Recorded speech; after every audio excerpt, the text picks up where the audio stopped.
Hello, ladies and gentlemen. Welcome to the closing argument. I am Jerome Gayman. I'm your host. Bring you some headlines, and then we're going to discuss the issues. And we have some great news. We have a mixed bag. It's a potpourri of news and happiness in our country. I am getting some. I got a videotape here, a little clip from the folks from CWA. It looks like they had a great time at their reunion. And they had an old-time entertainer by the name of Big Steve. Big Steve was singing about Garment. Oh, Garment, I love you, Garment, but Garment, you too rascal. Garment, pok, pok, pok. I've been knocking the door. Who is that? That's me. Old man Gunga. But I've been standing here knocking the door for so long. Garment, what's going on? When she finally opened the door, old man Gunga peeked behind the door and there was a bag.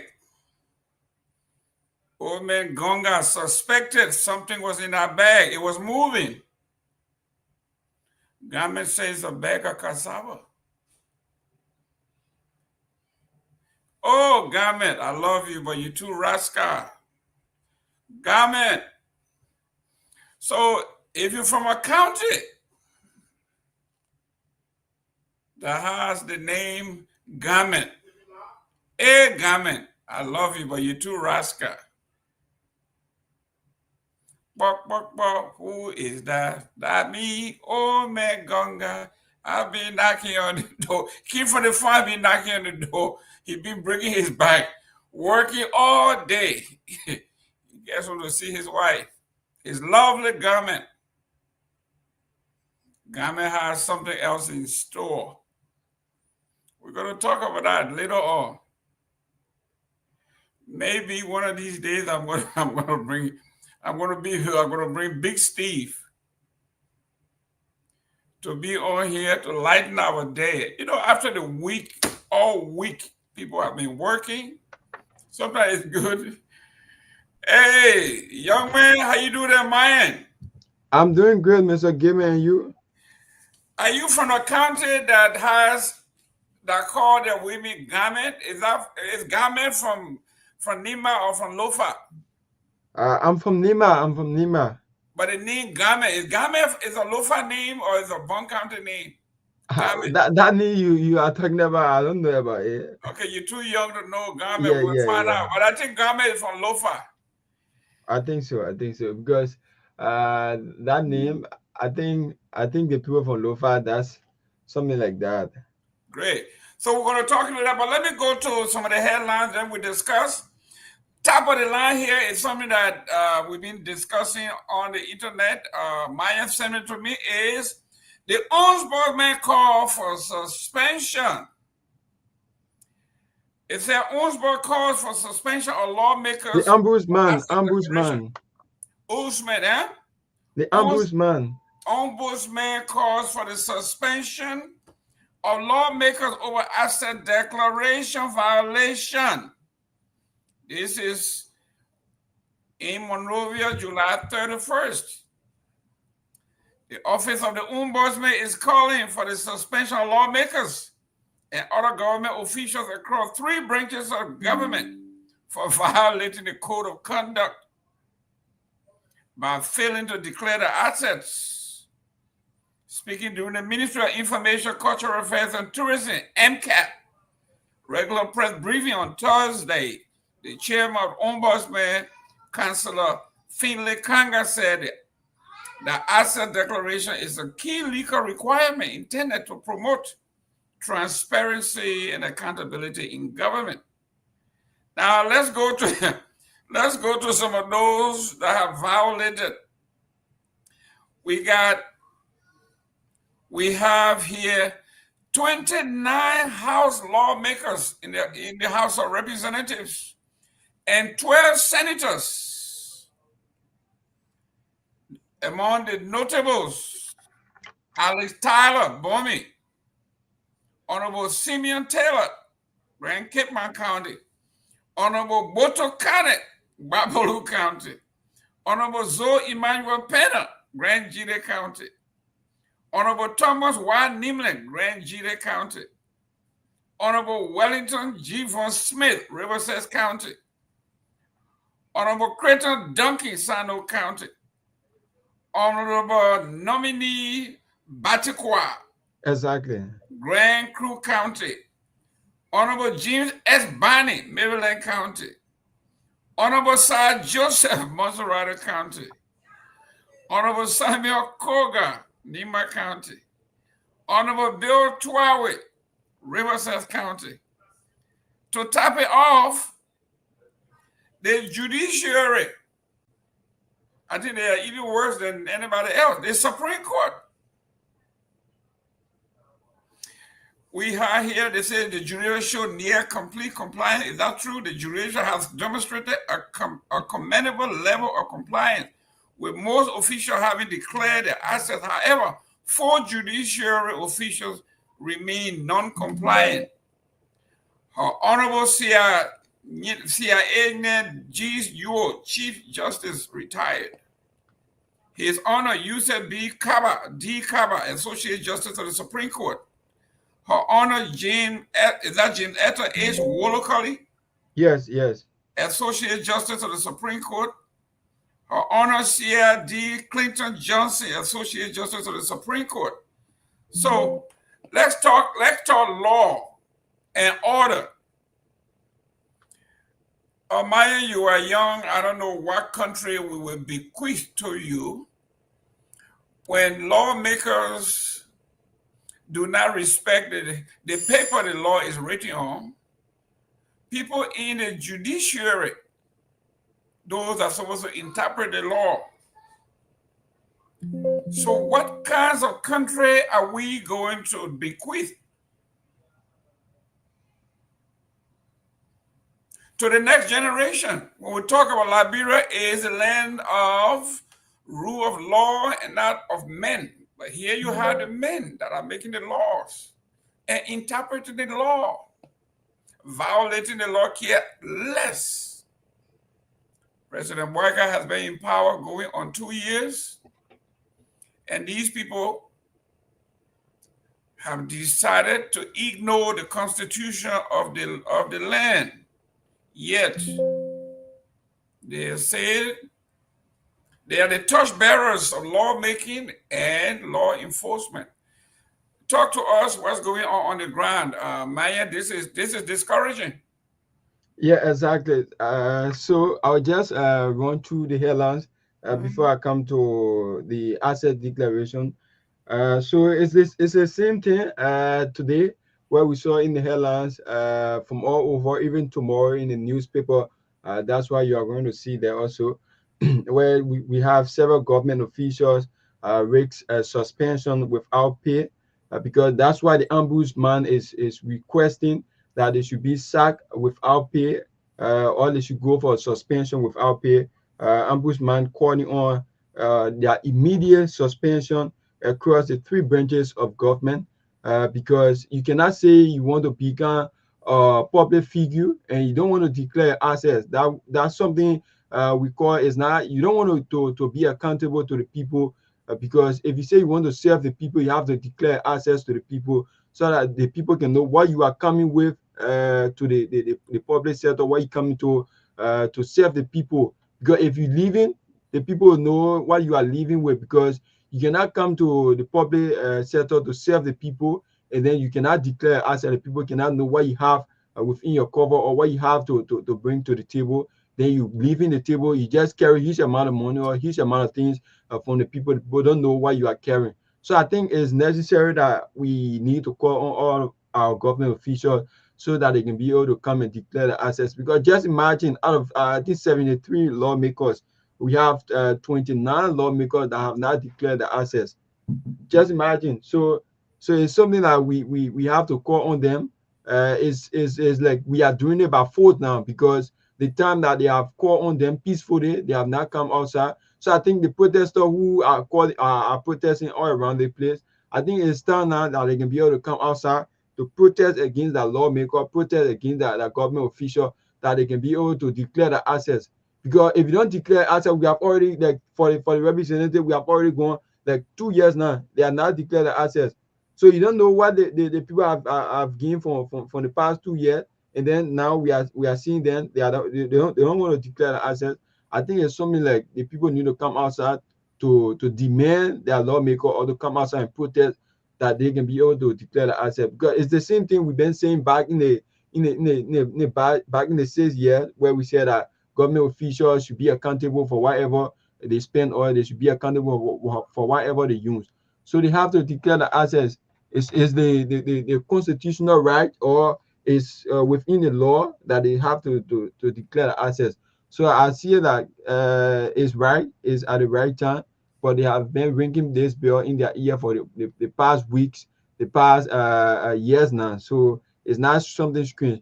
So we also come to the National Election Commission confirmed the arrival of some ballot paper within the upcoming election in District Number 5, Nima County, the by-election that on Osama Gongben Koga, who just went at the House of Senate. So they have to do a by-election for the next representative to be able to fill in that space. So they just announced the arrival of ballot papers. So any month from now, the election process will kick off, where they will announce the campaign date and so forth. So we also heard from the court today that the opposition Congress for Democratic Change suffered serious legal blow at the civil law court on grounds that they seem party headquarters we've been talking about the invasion from the late matter. So they are calling on the parties so that they can be able to go to the court to handle the issue, because people been saying that the CDC party headquarters, they should remove them from there, so that the people who have the area can be able to take over. So we have series of issues within our country. So it's just a rundown through this case.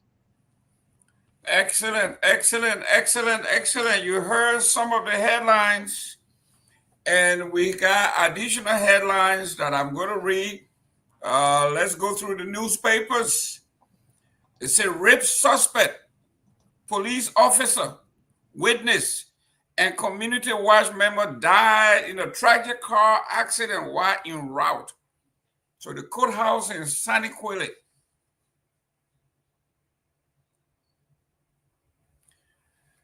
The suspect, the rape suspect, a police officer that were escorting them, the witness, and a community watch member died tragically in a car accident. The police detachment has no transportation, so these people were riding on a motorbike.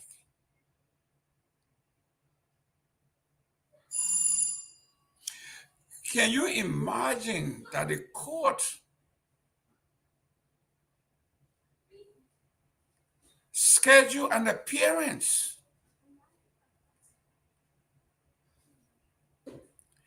and the police were supposed to bring the suspect, the witnesses? 4 people on a bike died instantly en route to the court in Saniquile. We're gonna go into that.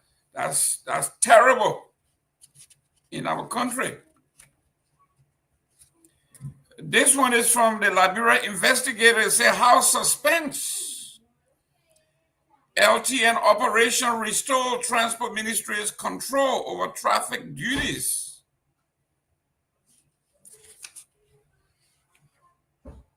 This is published July 31st, 2025. Today, lawmakers have ordered the immediate suspension of Liberia Traffic Management LTM's operation and reinstated the Ministry of Transport full control over traffic functions citing the company's refusal to appear before a legislative inquiry as contempt of the legislature. What I didn't read there is any legitimate reason for canceling this contract that we say is a monstrosity, a travesty of justice against the Liberian people. Instead of outright revoking this particular deal, they are suspending it because these people never showed up.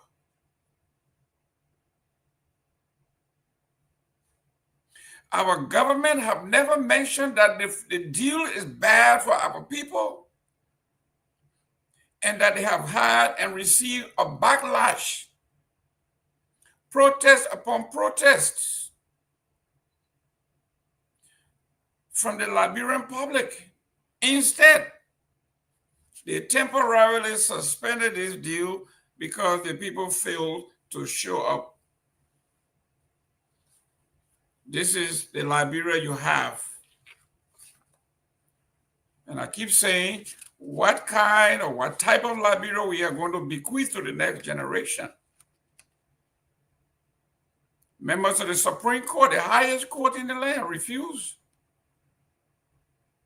to declare their assets. They are above the law.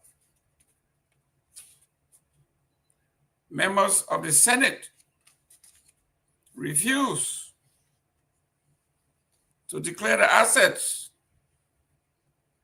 29 members of the House of Representatives refuse to declare their assets.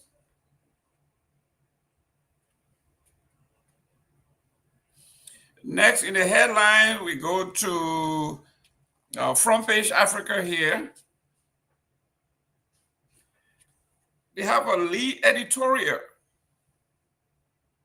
No, this is from the headlines of the Daily Observer, the oldest newspaper in the country. The editorial for the Daily Observer, written July 31st, 2025,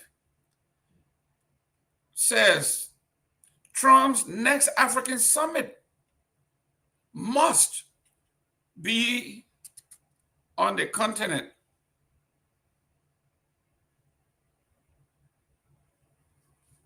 The Daily Observer is suggesting, in the strongest term, that the next African summit, Trump should travel to Africa. I would go a little further, not only Trump. Why should we have the Russian government summoning the presidents of our country? One guy summons 40 people, 30 people, 15 people, 5 people, and they go there and sit as though they are nobodies. The Daily Observer is taking a firm stance and telling President Joseph Boakai and his cohorts, they should insist that the next African summit be held on our soil. Let me welcome Martin Willie, South Korea, Agatha Glasgow, watching me from Tinker Village. We got Casey Johnson say, yes, the name Game is from Lofa. Hey, Game, I love you, but you are rascal. We're talking about that song today. It would be our theme song. Someone sent it to me from the CWA reunion. Great song by Big Steve. Who is that? That me, old man Gonga. I come from the fire and I'm standing at the door. You know, I'm a very good singer. Old man Gonga came from the fire. He's been working over 12 hours. He's tired. Came home, knocking on his own home. And Game wouldn't open the door. After a prolonged standing at the door, Garment opens the door, and old man Gonga checked behind the door, and there was a bag, an unusual bag. Well, we wouldn't call it bag. In America, they call it a sack. Like those 50, the 100-pound bag of rice, empty bag, sack. Something was shaking in that sack, in that long, big bag. And old man Gonga wants to know what is behind the door. And Garment, Drafe Garment say, old man Gonga, that's a bag of cassava. Old man Gonga was shocked. He said, hey, Garment, I love you, Garment. But the other story don't even make sense. I caught you several times before. Hey, Garment, I love you, but you are a rascal, Garment. So someone just wrote in the comment section that the name Garment is from Lofa. Garment is from Lofa. Hey, Lofa. Rascality in Lofa. Hey, Garment, I love you, Garment. You are beautiful, Garment, but you are a rascal. That was basically the national anthem of the CWA reunion this gone, I guess, a week or two ago. Hey, Garment, I love you, Garment. You are beautiful, but you are a rascal. Back to the front page of Front Page Africa, it says opposition absence. A national event sparks concern over boycott reconciliation agenda.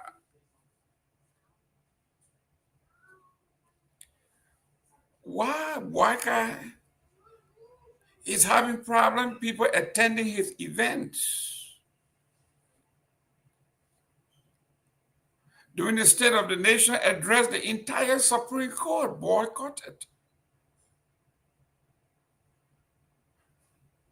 Now the likes of Ellen Johnson Sirleaf, President Weir, Alexander Cummings, Beneno Ure, Edwin Snow,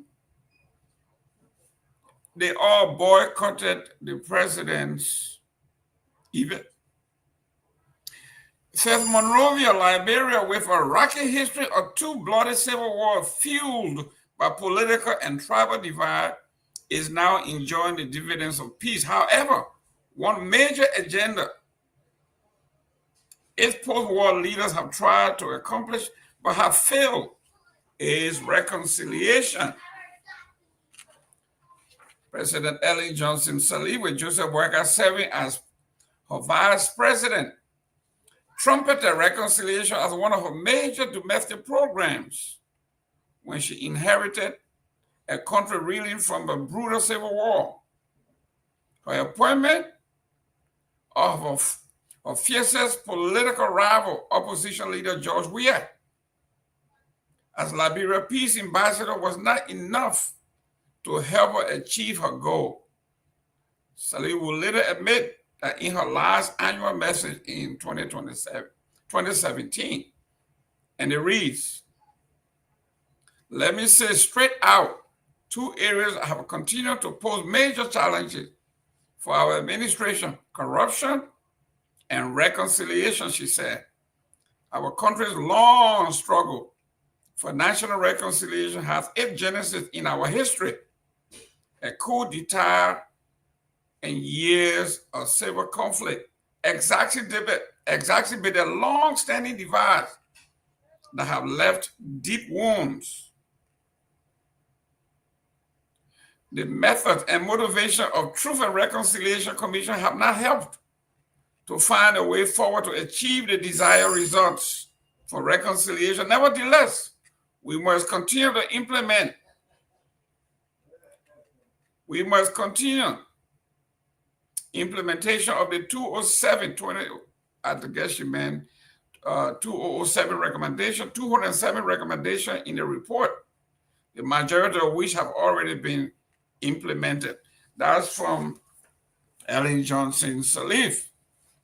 About our issues, we have not reconciled Has President Waga done enough to even begin the process? Some said no.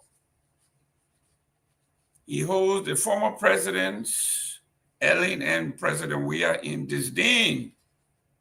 How can you reconcile the country when we, the Republic of Liberia, we are very blessed to have 3 living presidents that bring different aspects of challenges, experience, connections, international recognitions to the table.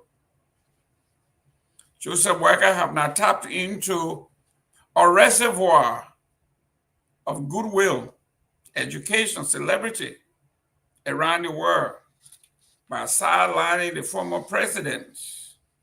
It is self-evident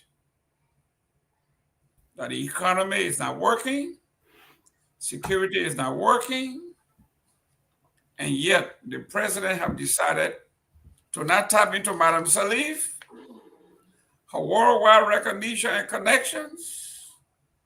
He has not tapped into George Weah's celebrity status that could help us in tourism, in search for grants, aids, and goodwill. Why? Let me welcome Dr. Peabody. Dr. Peabody, welcome to the show. Good to see you, sir. Good to see you. Good to see you. It's good to be here on this Thursday. Good to see you, Mr. Gidman. Good to see you. Well, someone sent me a clip from the CWA folks. And that is a beautiful clip, a song I've not heard in a long time. Those are all from the old school. From Big Steve. Big Steve said, "Oh, Garment, I love you, Garment, but you're too rascal.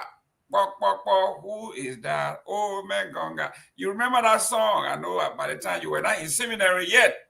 But that was the anthem of the CWA folks. And they were, what surprised me in the clip, the people that were singing this song are the people that Ome Gonga is accusing the women.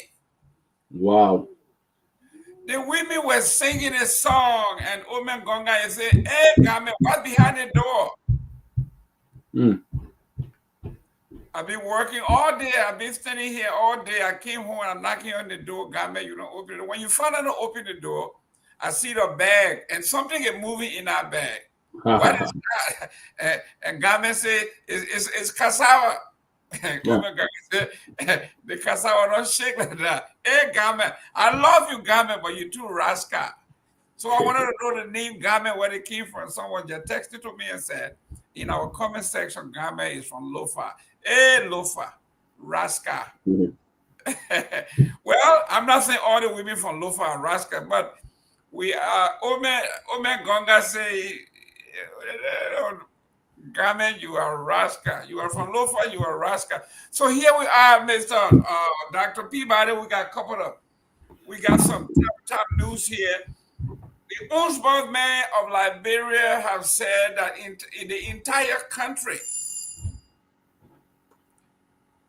is lawless. The members of the Supreme Court have refused to declare their assets. 12 members of the Senate have refused to declare their assets. 29 members of the House of Representatives have refused to declare their assets. The entire 3 branches of the government and the 150, some more, from the executive have refused.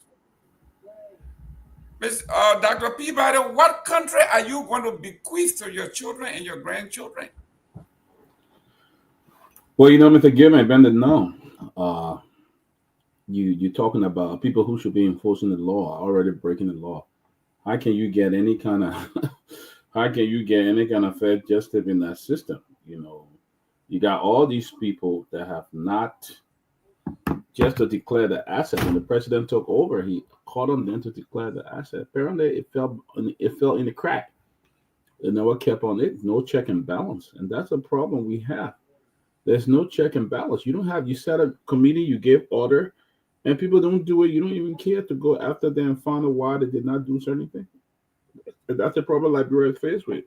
They have not. I mean, it's been almost 2 years. These guys have been working in government. I think what the president should do now is to fire some of these guys that he has control over and fire them. If you go to the Justice Department, if they have not declared their assets, then it tell you how sick and weak our legal system is. I think it's a disgrace, and you shouldn't even suspend them now. At this point, they should be fired at this point because, to his credit, President Barker did order this a long time ago. And these guys can't do it now, fire them. There should be no suspension for what? I mean, it's a gross insubordination, insubordination, of the law. Complete insubordination. What do you do, when people are so disrespectful and don't follow the law? And that the people want to trust a whole country to lead? But let me take you to task. The president, first of all, he said he was going to declare his asset before he took the installation, the oath of office. He never did. The president said he would not listen to the Supreme Court because they are two separate branches of government and they don't have any power over the other branches.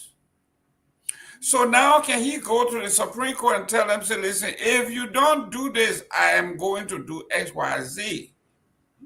He can. Because he told them already that they cannot checkmate each other. If he didn't listen to the Supreme Court, why should they listen to him now? I'm just flipping the thing on his head. Yeah. It's not going to happen. He's not going to do it. I think there's some kind of weakness here on the side of the president.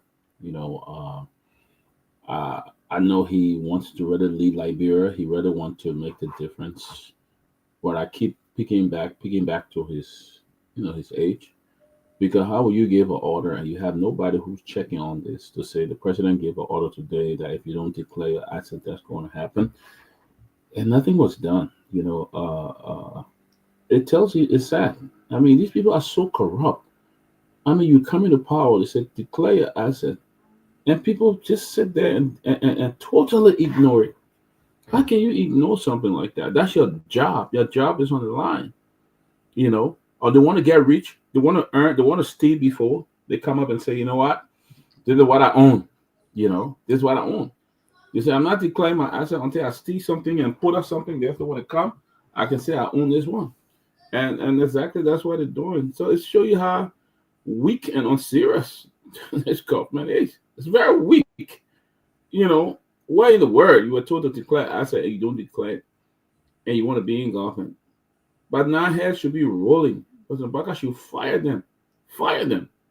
But as I said, the president is not as strong as his willpower, to lead.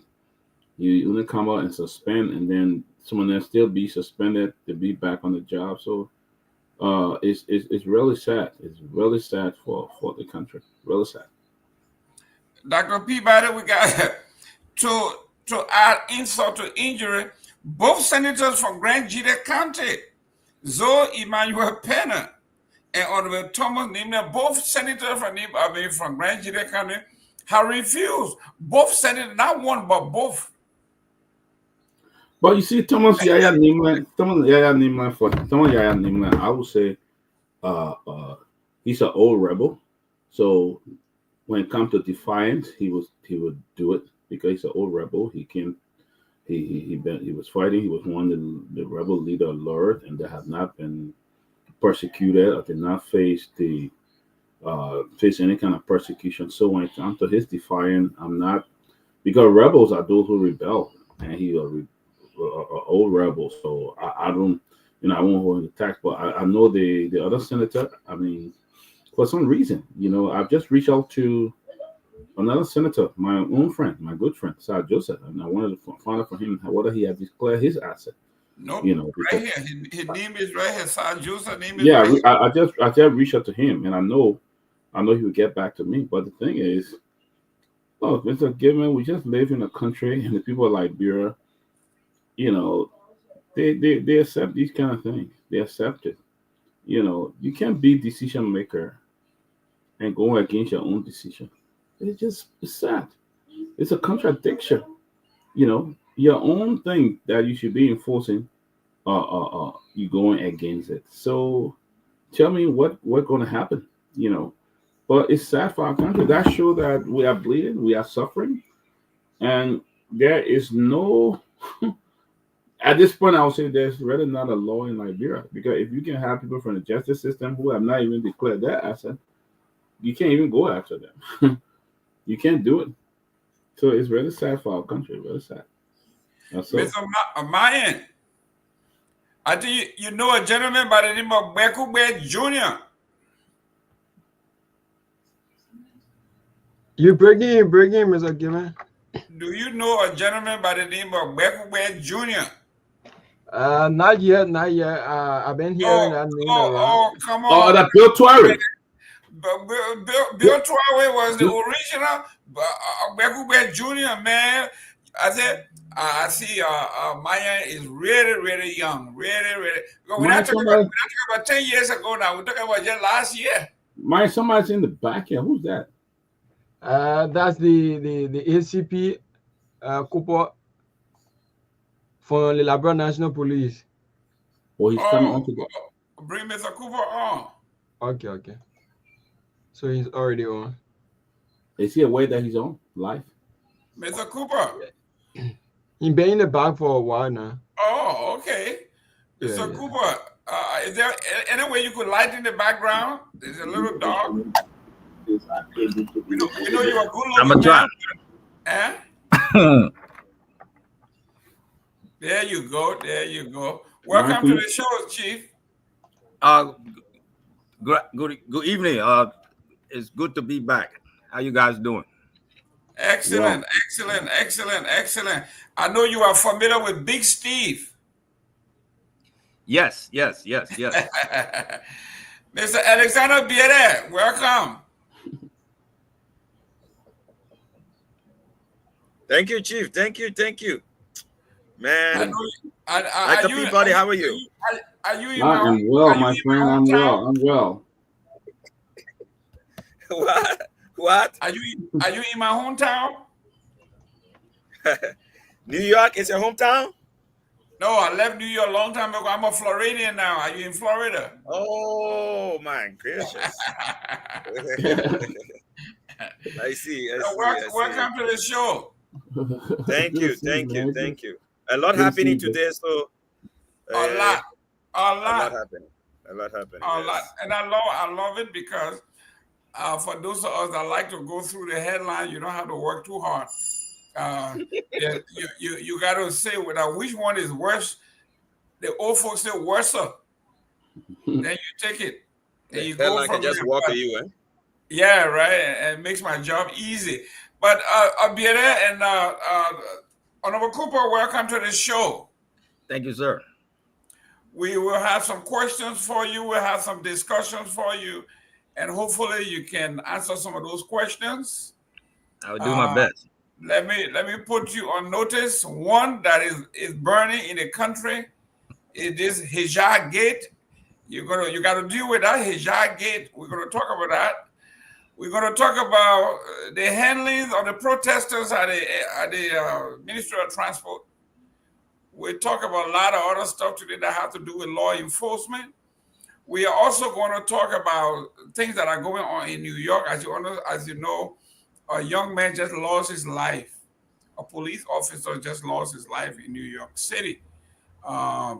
It's a terrible situation. No way, under no circumstance, should anybody try to harm police officers. Most people think they don't want police until something happens to them. And when they call the police, they want you to be there instantaneously. That's why we have to keep our relationship with the police tight and good. So let's go back to what we were talking about. Let me go to Mr. Biere. And then we'll go to Myean and we'll go to the chief. We're not going to be talking police all day. We're talking about some other stuff here. So the owns boss man, Biere, Yes, sir. it looks like the entire government, the executive, the legislative, and the judiciary, they have all, or most of them, the three branches have defied the law of the land. The entire Supreme Court, I won't say entire, but most of the Supreme Court folks have not, members of the judiciary have not declared the assets. 29 House representatives have not declared. 12 senators have not declared, including Sir Joseph Bekube Jr. from Riverside County, the two senators from Grand Gila, Honorable Tyler himself have not declared. Bani have not declared.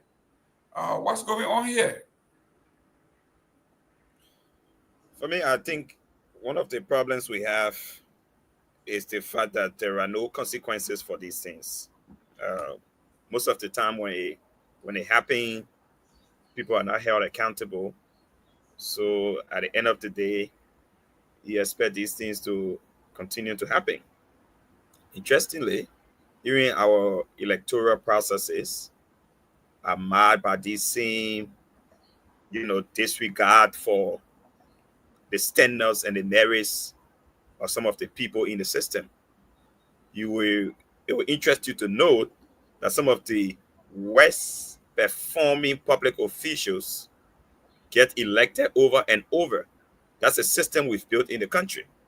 We don't look at people's records and all of that. You would be surprised why people like Alex Tyler will be elected over and over in the legislature and miss his honor performances.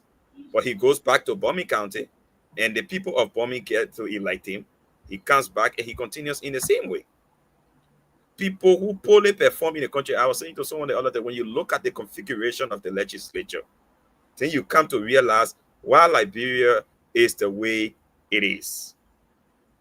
A place with all system, a place where the worst performing people, the people with all the key scandals you can think about in the country, the legislature becomes a safe haven for people with tinted character.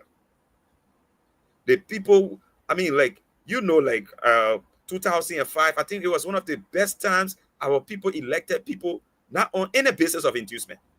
I remember people like Gabriel Smith from Grand Bassa. He was elected only on the basis of advocacy. What he stood up for. They were speaking for the Bassa people. They had this Bassa Concerned Citizen movement. They were speaking. In fact, there was a particular time when they arrested a strap truck in the county. There was another time when they resisted Model and the way they treated the Bassa people. Gabriel Smith did not even have a straight bicycle when he was elected into. I think that was the best time that Liberians ever went to the pool to elect people based on real merit. Today, I beg you, all you need are resources. You get your money, you truck your people in a district or in a county, and that's done. I contested in Buchanan City in Grand Bassa. I can tell you a funny story. There were people waiting to go to Riverside County to vote. To register, right? Because they were told that you would get $50 to go and $50 to return on election day. So what did they? They were waiting because I think they have the registration period at different timelines across the country if you follow the last election. Saint Buchanan on the registration were at a different time zone, and Riverside were after the Bassa registration process. People were still in Bassa waiting. They were waiting for Riverside's own to commence. That's how terrible the system is. So you go to some communities, you canvassing among them, you're telling them to go and register. They're not wasting their time on that thing. They're not listening. They're waiting for the next truck, the next bus, or the next pickup to load them for Riverside County because someone will give them $50 there. That is the situation we have. I don't know whether we can ever, the National Elections Commission and other people, who are concerned with electoral processes, can begin to think of this thing. Why doing election, we just get the whole cross-pollination, the scientific people can call it. where you get people from Bassa moving to Nima, people from Nima moving to Lofa. That is the reason we got the people we got in the legislature. It's not by mistake. It is not. So it should not be surprising when people are underperforming in the legislature, because we saw the underperformances, we saw all of the actions before we elected these people. So the ombudsman is just going to be a toothless bulldog. They will just do what they would do. In fact, I don't even think they have enforcement power. I saw that they tried to put some things in order to say, look, XYZ issue happening and all of that, but they don't have that sort of enforcement power. So nothing is going to happen. It's just going to be something for the news. We talk about it for a day or two, and it's over with. Nothing is going to happen. That's all I wanted to say on that. Thank you. Wow, let me say good evening to our folks from the battery factory community, Japanese Freeway, Monserrato County. Our musician, Roland W. Toye. And then we have here, let me see who else we have. We have, Fort Junction, Monrovia. Well, we got all kinds of names. I don't want to say what Dave, Brim, we got a lot of names. Honorable Cooper, I don't know if you are allowed to talk on policy without going too deep, but what can we do to actually have people who live in the community to have a voice? Because if when you go to Monrovia, Honorable Cooper, where do you live? What district? In the rehab community. What district is that? Ooh, I'm not sure. Okay, so if I wanted to run in your district, and I go to Bassa, my hometown, bring 10,000 folks, and I win, do I owe the folks in rehab? Do I owe them anything? They can say all they want to say. They didn't vote for me. They didn't have a say so. I paid for my vote. I got my vote. I don't owe them anything. How do we stop this? Well, you do, because you ran under their umbrella. So whether you brought somebody else to support, that's on you. But if you're saying, let's say my district was District 10, and you brought a whole bunch of people to come and run under District 10, you don't belong to the people in Buchanan. You belong to the people in District 10. So everything you do, all your work is supposed to benefit the people in District 10. So even if you didn't go and do your campaigning, you didn't get their support, that's on you. You didn't make the connections, the network in your District 10 that you were supposed to do, that's on you. So if you took the easy route out by bringing people in to vote for you, but you're still under the District 10 umbrella. So everything you do, you are obligated to District 10. I think it's that simple. Myean, you're the young man in the group here. If like the folks say, once I win my election, I'm guaranteed my 6 years or my 9 years. There has been no record.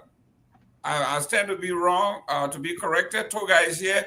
If there have been any recall in the Republic of Liberia where the people got up and say, you know what?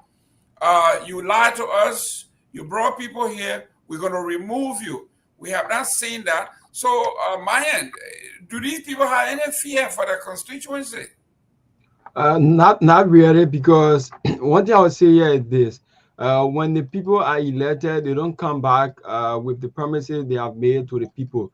Because one thing we'll say, the people who are there to vote for our lawmakers, if they vote after election, some of them will not even get time to go after what a lawmaker have said to them. They will not even get time by going to them to question them to say, oh yeah, you promised all this, you say you're going to do this, and we cannot see this. Why is it? Some of them don't have time.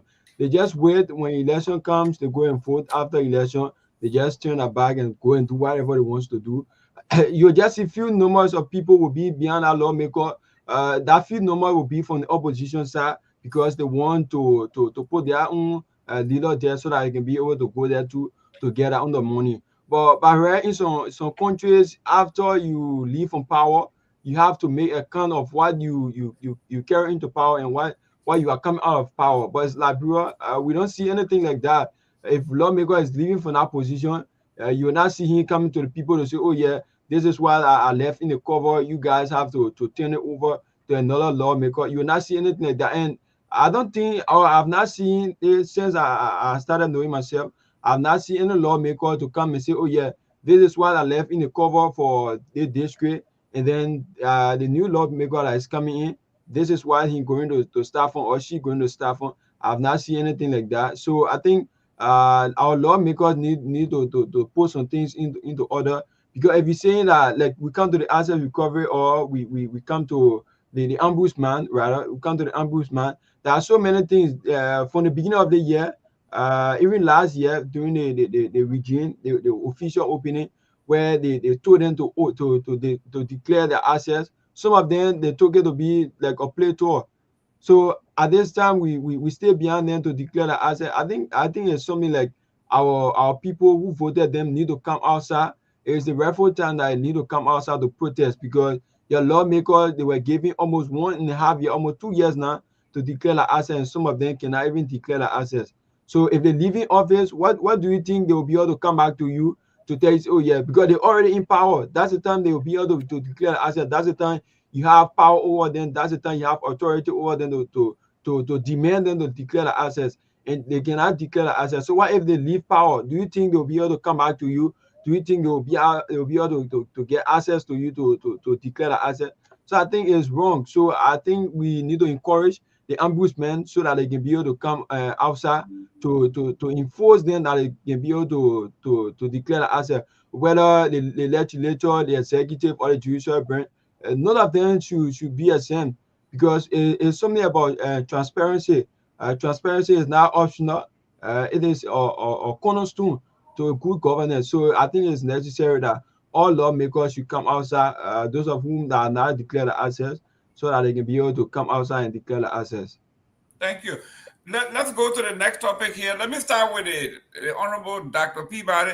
Hopefully, Mr. Tomalin George can come on, because he really wanted to talk to ACP.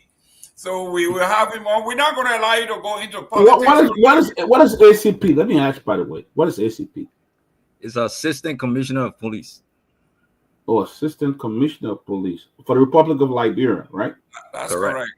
So behave yourself while you're on this show. Okay? He's sitting, he's right next to you. You better be careful. Okay, let's go to this now. We're talking about the National Elections Commission confirmed the arrival of ballot papers for the NIMA by-election. Now, I have always thought about this, Dr. Peabody. Why do we print our ballots? Why do we print all these things out of the country? Don't we have any printers, anybody in Liberia, any company that will be able to print? What happened to this new thing, this law they call Liberianization? What's going on here? Why are we taking the money out of the country? To the given, we take almost everything out of the country. Now Ghana has become our new purchasing city. The fact is, we can print ballot paper in our country. We can create the opportunity in our country, but people don't want to do it. They rather go out there and do it because they get the cut. It's all about the cut they get from these things. You know, I'm not sure, but there's a lot of companies in Liberia can print T-shirt, print ID card, and do all those things. We don't believe in promoting ourselves. When we get things from Liberia, we say, oh, if from Liberia, it's not worth it. We don't believe in the thing. We go to Ghana and do it, or we can find. They came up to a point, the government used to rent amplifiers and things from Ghana. They used to bring Ghanaians, folks to come and use the amplifier. And that's the problem. We don't believe in ourselves. We don't believe. I don't know when we'll start learning or when we'll start doing that. But I mean, we spend most of our money away, most of our money outside. It's Ghana. We're getting ballot boxes from Ghana, and I think ID card machine, this stuff. We send people to Ghana to do it. We don't believe in ourselves. We don't get the government don't give Liberian the opportunity to do these things. Government will leave Liberian a businessman go to Ghana to do business with them. That's what they'll do. Simple example is the Robert International Airport. Was there any need to bring a Ghanaian person to run our business launch? Was there a need to bring somebody in there to run our business launch when you have qualified Liberian caterers? who would really run that business launch? Where in the world would Ghana or Sierra Leone, anywhere there, give their business launch to a foreigner to run? That's why you go there, you're eating Ghanaian food and drinking Ghanaian wine and beer, because we don't believe in ourselves. We don't believe that Liberians are capable of doing certain things. Honorable be there. You ran for a public office before in Liberia. What is your take on? We're talking about your ballot, where your name printed on it, out of the country, and it's coming. They're telling you we have brought in the ballots, and the other name is written on it.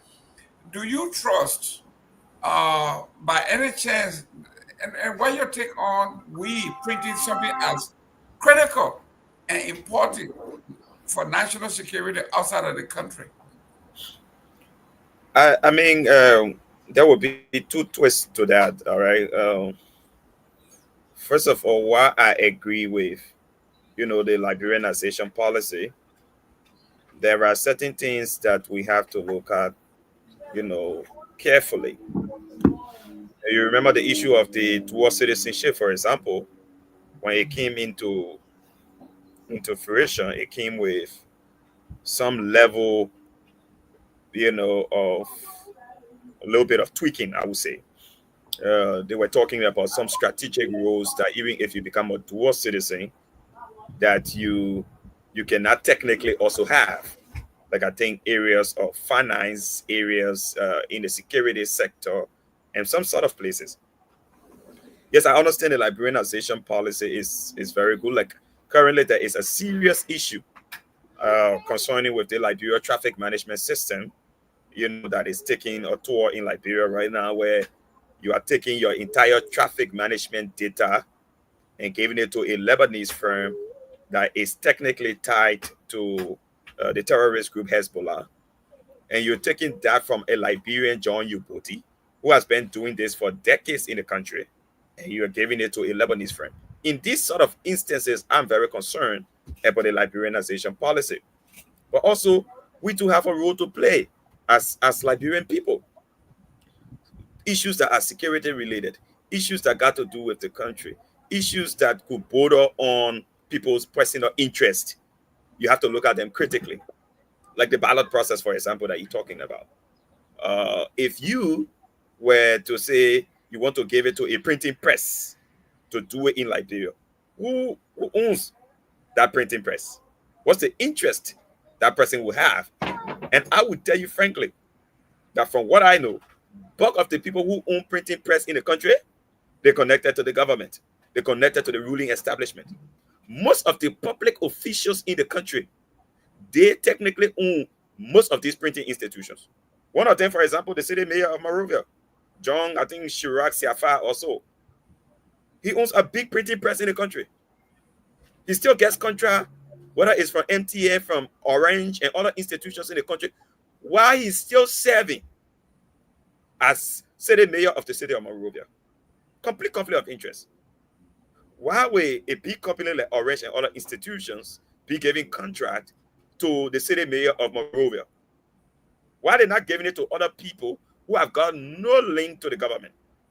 Another person, for example, Prince Tools, the guy who defeated Akara's Way, for example, he's made all his money from printing press. And up to today, his printing press is still functional. In fact, the other day I saw where they were trying to lock it because he was not even paying taxes. The LRA was locking it because he was not paying taxes. Are we saying that sort of man, should be giving the opportunity to print ballot papers? Then we technically heading in trouble. Another person, I just forgetting his name, I think Tester, Edwin Tester, or one of them. He got another printing press way up Broad Street. Who is he? This guy is the deputy boss for the Liberia National Fire Service. They may get printing press. So imagine the people who get printing press in the country are all tied to the government. Can we put printing of ballot papers in the hands of these people? That is the problem. That's why we have to look at it. It's not just about the Liberianization, because even when we're looking at Liberianization policy, we should look at the sidetrack of it. All right? I would tell you, for example, I saw that someone put up a very nice debate the other day when the president of Nigeria passed in a London hospital or London clinic, something like that. And this was the president's argument. And I bought into that a little bit. Like, I mean, you see most of the public officials leave the country, they go to foreign country for medical and stuff like that. I understand that, yes, they should be accountable to the state. They should be there. They should make sure that the same JFK we all go to, or Catholic, or Jamali, or wherever that we all go to in the country, they should go there. But yes, the twist are the issue of people privacy and their protection. Liberian people, they say, oh, Pierre laying down today in JFK. In the news the next minute, how Pierre laying down on a bay, how he looking on a bay, all on these platforms. You get some people who run talk shows and they get almost every sensitive information, whether it's from the security, whether it's from health, whether it's from everywhere, and you be wondering how they get it. The LSCC will privately invite somebody for LSCC internal investigation, and the next minute somebody has sent a CT from LSCC to someone. Privacy is not protected, and nobody is held accountable for putting out people privacy out there. That's one of the reasons some people don't do anything in the country. That's some of the reasons we have to tighten our laws. Like the same thing we're just talking about the ombudsman. I was just reading why the show were even on about some of the powers of the ombudsman.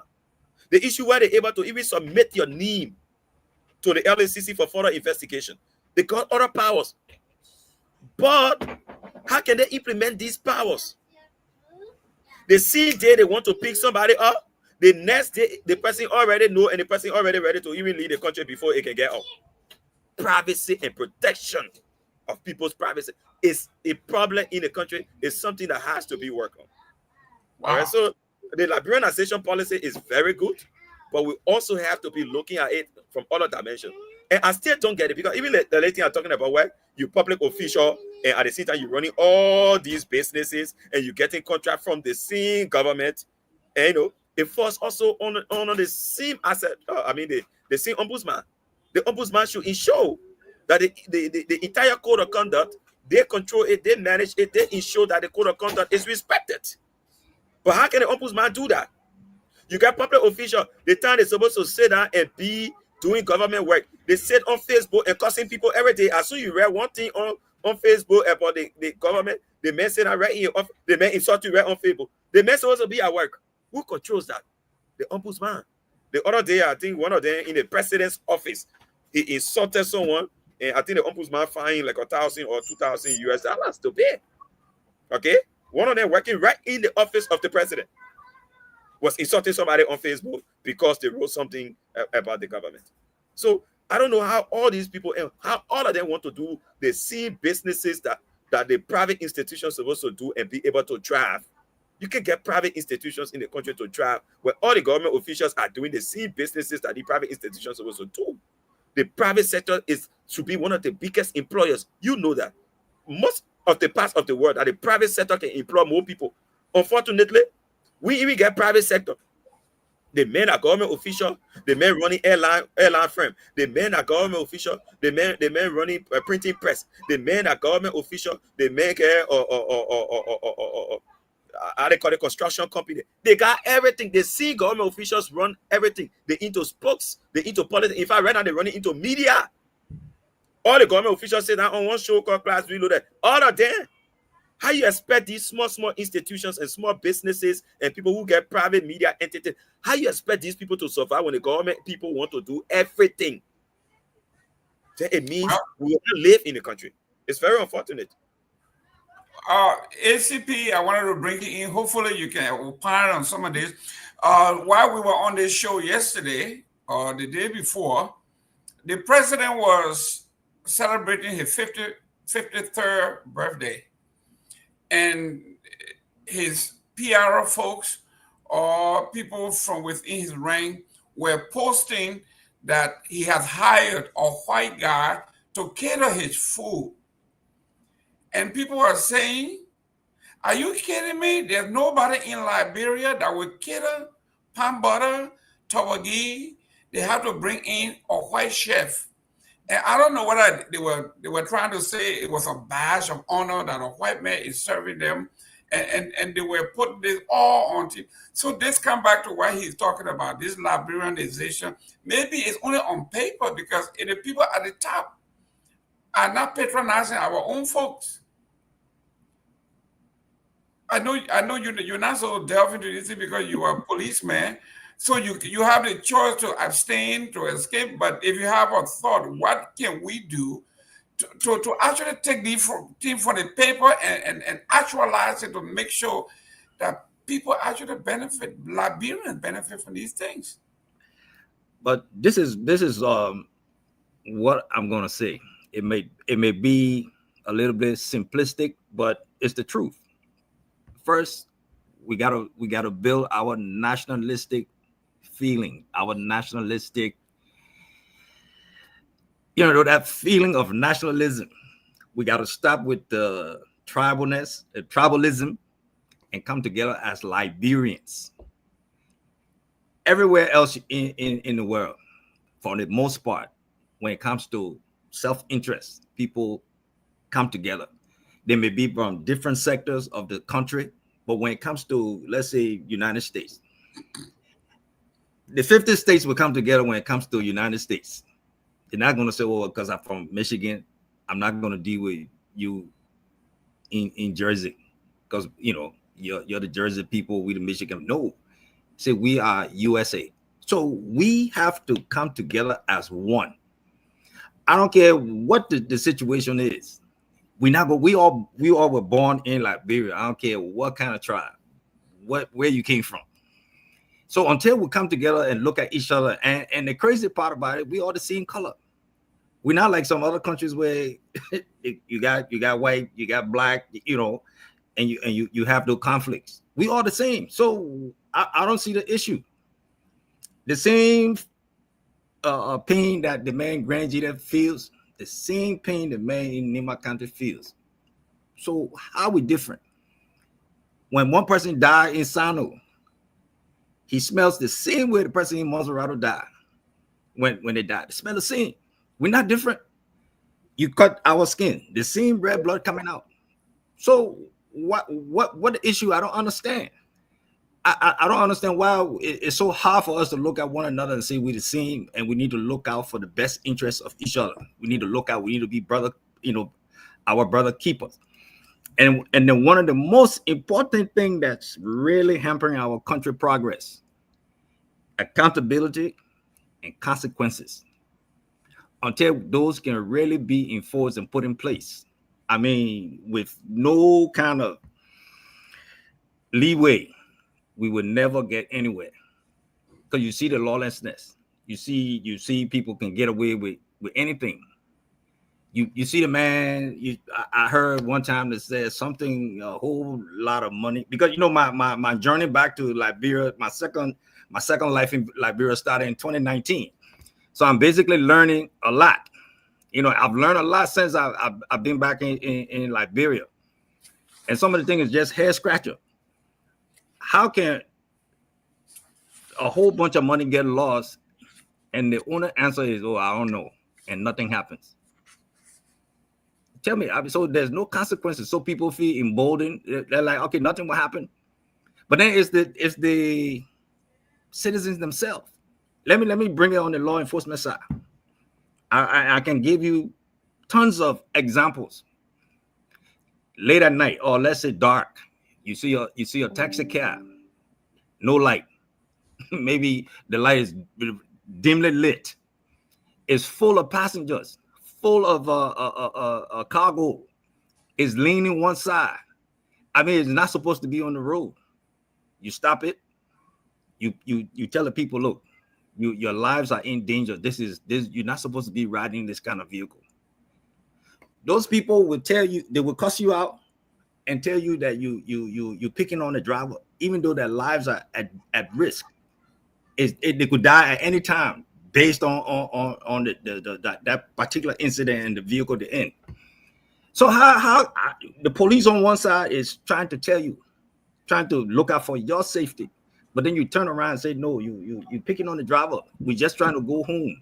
It's okay. Let it be. And then you let them go and look at the amount of accidents we have. So we have to come together and know that we are all one, regardless of what part of the country we're from. And we have to start holding people accountable for the actions that we deem inappropriate, whether it's criminal, ethical, what have you. So until those two things can happen, we'll just be going around in circles. Wow. Ladies and gentlemen, welcome. Share the show. And our theme song today is Oh Garment. Garment, I love you, beautiful Garment. But you too rascal. Hey, oh man, Garment. I am standing at the door. Listen, if I was a singer, I would not make any money. But I tell you what, I try. A couple of weekends ago, somebody from the CWA sent me a clip of their CWA reunion. It was fun. You could tell they were having fun. And the performer was Big Steve. And Big Steve was singing this song. And it brought back a lot of memories for those of us who are old enough to have danced to that song either in the late 70s or early 80s. For those of you who were born in the 90s and 2000s, this is way above your pay grade. But the folks at CWA had a great time. Big Steve. Hey, Game, I love you, but Game, you too rascal. So that's the song for today. And those from CWA, if you were at that event, send me some highlight. Put it in the comment section. What great about that event that you enjoyed? And how far did it take you? How old were you when that song came out? Maybe your parents sang it to you. But it's a great song. They call it classic. I mean, anytime you play it, it still sounds like it's new. Chief, let's talk about today. This one hit the headline. Since you are here and you are a police officer, you into law enforcement. Let's talk about this. This one is a tragedy that happened in Nimba today. It says, Sackley Pierre, Nimba County. Tragedy struck in Nimba County are 4 individuals, including a police officer, a witness, a rape suspect, and a member of the community watch forum lost their lives in a fatal motor accident. The group was en route from Tapeta to Saniquale when the accident occurred, resulting in the immediate death of 4 people on a motorbike. According to the police in Tapeta, the suspect, they called the name, he's 38, and they went. From it, I gathered that the police officer, in coordination with the community watch forum, were resolute in their mission to transport the suspect from Tapeta to Saniquale in Nimba County for further investigation. While they were en route, all 4 died instantly. Hey, man. An entire police detachment and the court do not have transportation. You are putting a suspected rapist, the witnesses, and a police officer on one bike. What should the police department do? What should the government do? What should we do? This is unattainable. Well, the first thing, the police need more support.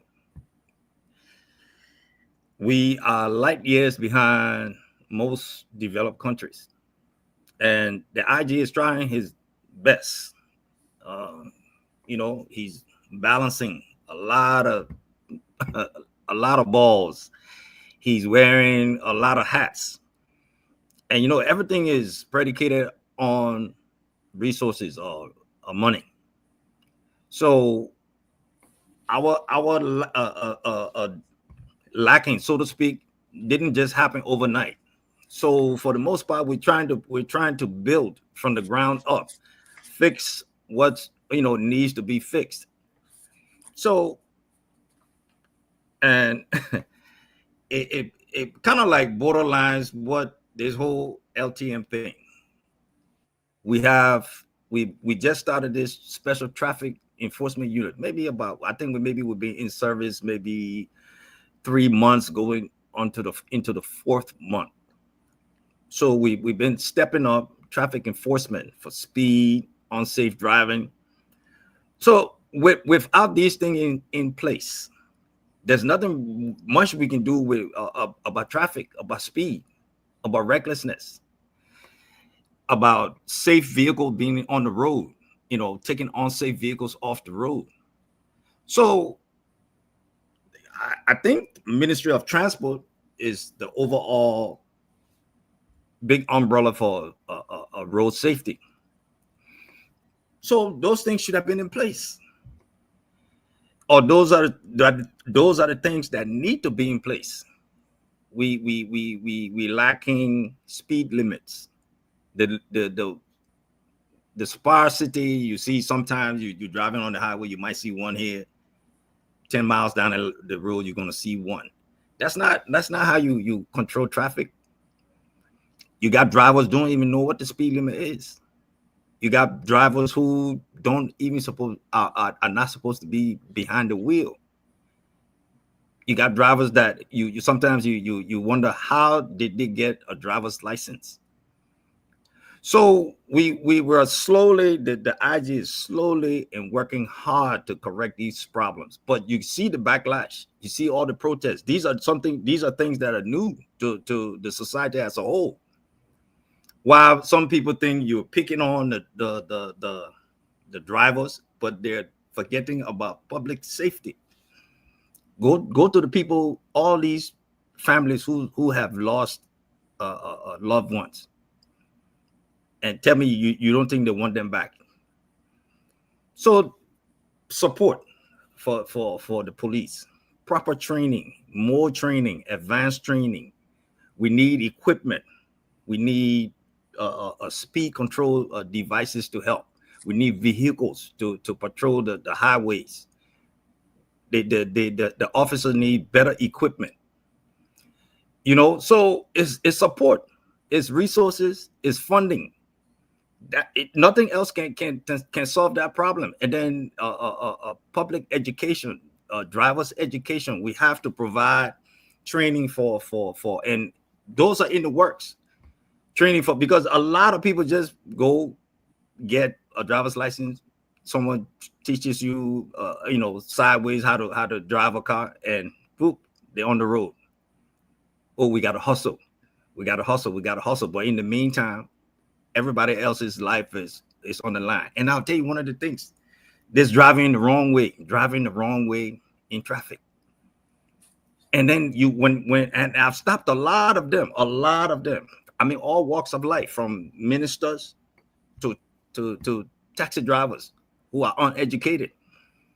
And you question them: does it seem proper to you to drive into traffic? People coming at you full speed, not expecting you to be coming in. Your lane is all the way on that side. Why are you driving on this side of the road? So proper education, proper training. Before people get driver's license, we have to train them. We have to show them the proper way to navigate the roads. Those things should have been in place a long time ago. So it's hard trying to work backwards. And that's what the IG is doing. That's what the traffic unit, the traffic team, the traffic unit in LMP is doing, working backwards, which is hard. Right. A man who's been driving with no education, no driver's education for about 10 years. And then all of a sudden you say, okay, come on, I got to show you the traffic signs. It's hard. So it's an uphill battle, but we need the public support. They got to be patient. We have to have law and order. It may seem unfair, but we have to do it. Look at you. Look at Florida. Can you mess around Florida highway? Can you mess around Florida highway? Are you kidding me? Okay, are you Florida? I mean, well, I won't even go there because here they don't play.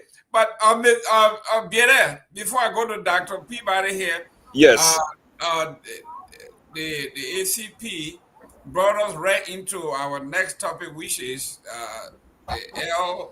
where is it? Right on the front page of the Liberia Investor House. The House suspend LTM operation, restore Transport Ministry control over traffic duties. And it reads, real briefly, Capitol Hill, Monrovia, lawmakers have ordered the immediate suspension of Liberia Traffic Management operation and reinstate the Ministry of Transport full control over traffic function, citing the company's refusal to appear before the legislative inquiry as prompted by the legislature. We've been hearing, we have seen templates of driver licenses with the police chief himself being part of this business. Where in the world have you seen the police chief sign off on people's driver's licenses? Mr. Biere, we need to talk about this while we have the police people here. Yes, so I don't know, but I was hearing the ACP talk about the police needs a lot of support. My real issue is there are some very simple things that could be handled in Liberia without much needed support. And yes, the police is getting some very huge support. When you look at the budget, they got some very serious money in the budget and all of that. Can we mute, please? If we got, I hear some children No, talking. You know, and here's the thing. Like you were talking about the issue of traffic situations, like places like the US and all of that. These are easy systems that you can put in place in Liberia. Easy. I mean, the overspeeding thing with the situation you talk about in Nima, for example, where every block you move, you see at least some police there, you see some technology in place telling you what limits to drive and all of that. If you saw where we have bulk of our accidents in a country would be on those stretcher roads that are very paved and because no real indication, no police creating limits for people. People can drive at whether you like you driving at 100, 150 is your business. Just what you're capable of maintaining as a driver, why you driving like people. Nobody can miss that one. If a man going to Buchanan and he able to drive 100 miles per hour, that his business. If he able to drive 150 miles per hour, that his business. I don't know. Is that technology that they use probably in other parts of the world that are able to determine? Is it too expensive for us to get in Liberia? You know, that's something that I just need to understand. Is it that expensive? The speed gun? Yeah, is it expensive for us to get it in Liberia? Not at all. No, not at all. I mean, so my issue sometimes is I think our problem is willpower. The willpower. Because how you would say you get a route between Monrovia to places like Kansas City, you're talking about maybe 3 to 4 hours drive. The only time you see a police that where they get one late checkpoint with 2 police car parking to say go slow down there, that all. You don't see that anywhere again along the route. The man Lex, he's driving 100 miles per hour, 200 miles per hour, whatever he's able to drive. Nobody is creating any stoppage for that man from any part of the route. So the man drives anyway, and why you see too many of these accidents are happening because for me, these are simple things and it comes from willpower. Another thing, for example, the issue of cameras. Most of the Western countries, look, even the street lights that are just right on top of you, they got cameras in it. Like places like China, even the trees that you pass by, even when you're in an elevator, all these things got 24/7 camera. Now wish these people can perform. They don't go to no juju or voodoo people. I mean, look how we could not even handle a simple arson issue at the legislature the other day. The biggest thing we always fighting for that we go to the GSM company, please show the person call log, see who they charter with, see what call they made. That all we depend on in the country. No camera in place. A whole legislature, we get camera around Capitol Hill, we get camera around Monrovia, nothing. For me, I say that willpower. Because even as poor as I am, I got camera around my home in Monrovia. I'm able to monitor that camera anywhere in the world. And I paid $35 for one. I connect it to internet at my home. $35 for one CCTV camera that someone connected to the internet that I can see my home right now from Monrovia. A government not able to get that? Let me frank here. A government being able to get that? And where these people come from? All these people who run our government system today, they come from the same Western countries. They see these things, but back home, they are able to implement it. So that I keep wondering, Oh, they said the new police chief went to Harvard. He from an advanced society, went to an advanced country. But what do we do to ourselves? What? You go to Moria, they see system. Almost like people come from good systems. They go back, they see old system, they put it right back in their head. So why do we go to all these schools in a foreign country when we go right back, we do the same thing? Right back. When we do the same thing. I thought we learn so that we can change it when we go back home. What do we learn from all these experiences? But when we go back home, we do the same thing in the country. Or worse. Yeah, it's so unfortunate. The thing you're talking about, the Liberia traffic management system, for example, it's just money play.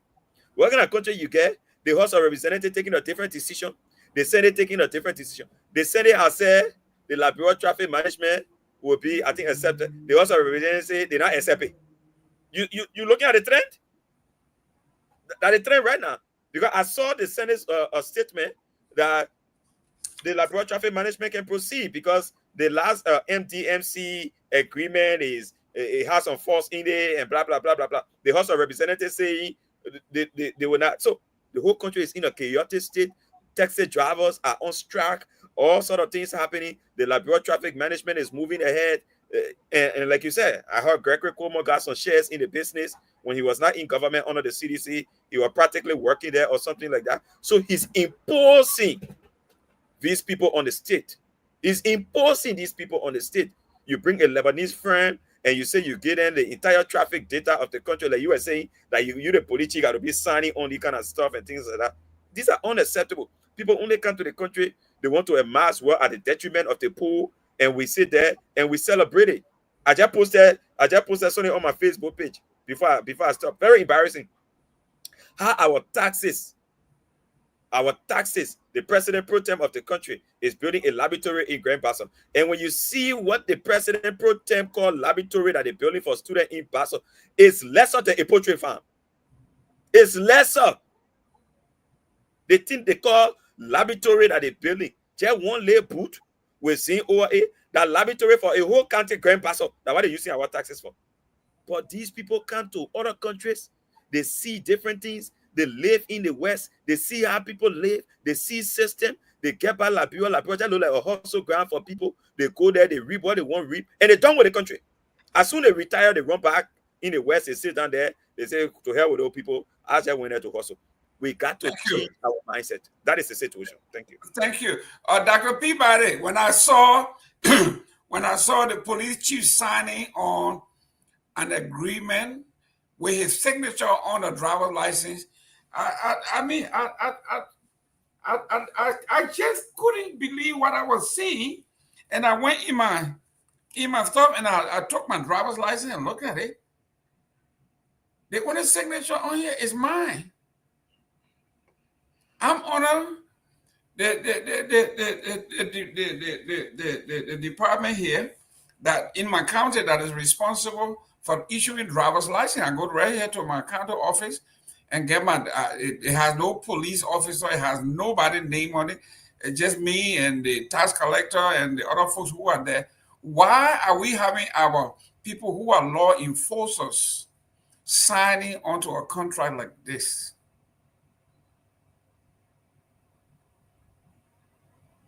It depends what the law is.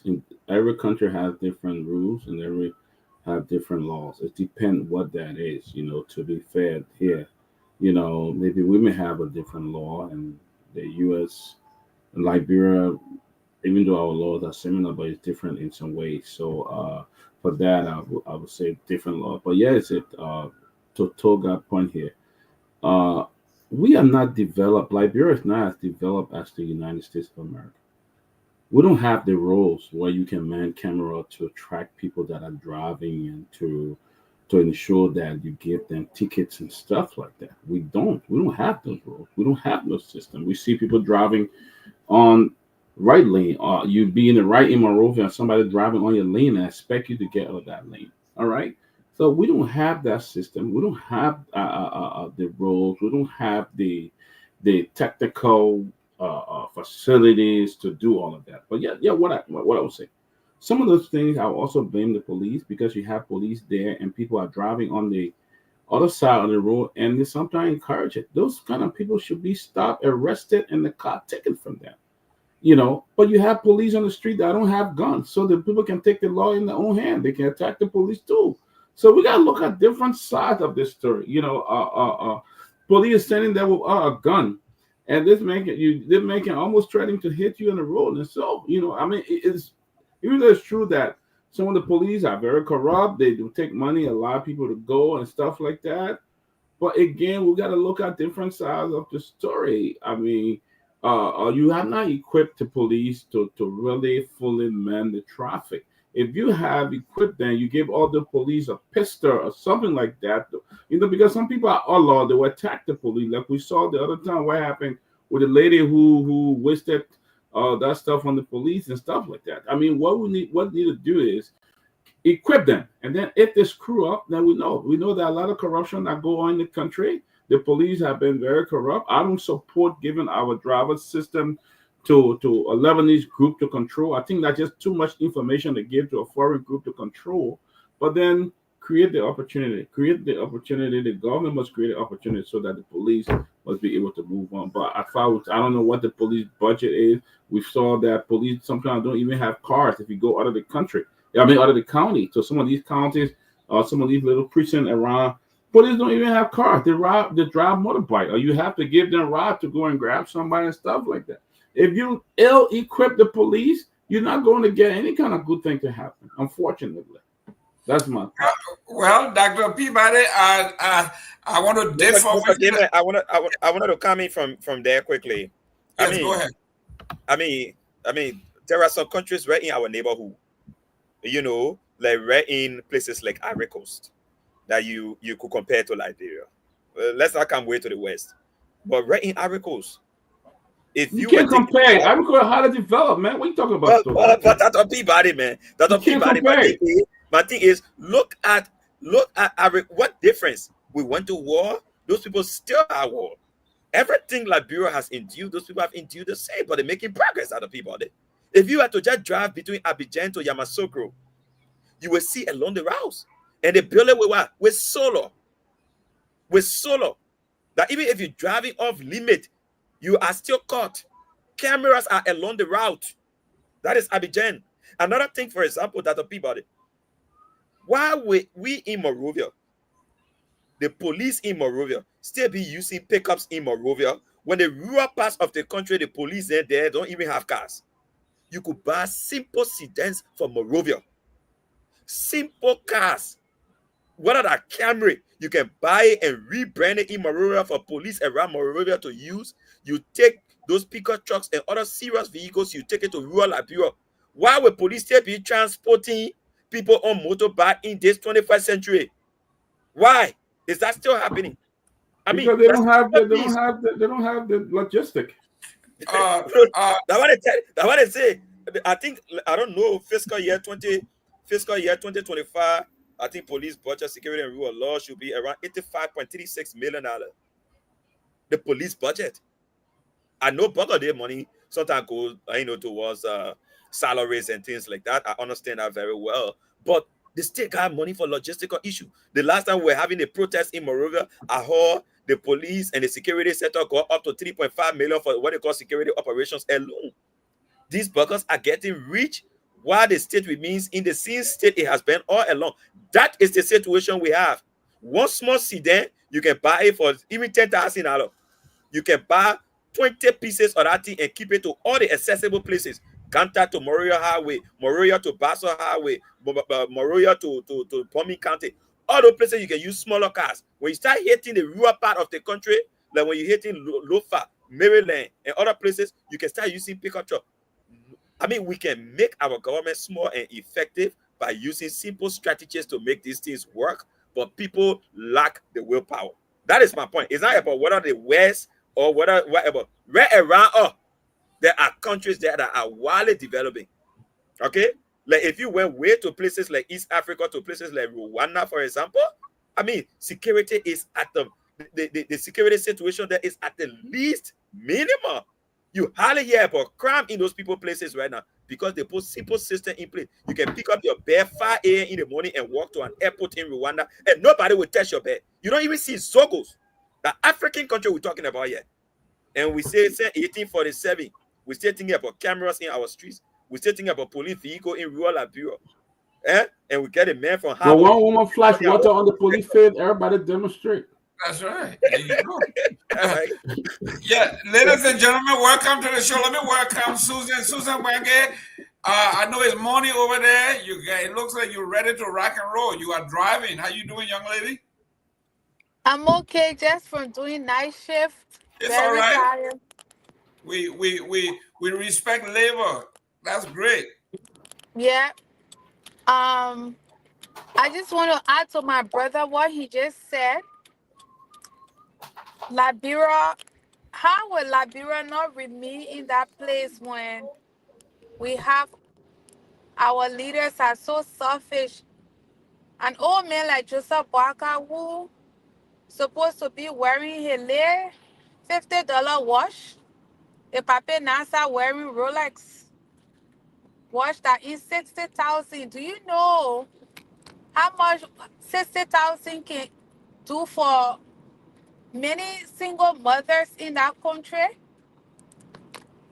Just go about and just give them five or 10,000. You know how many youth will be able to open businesses for themselves?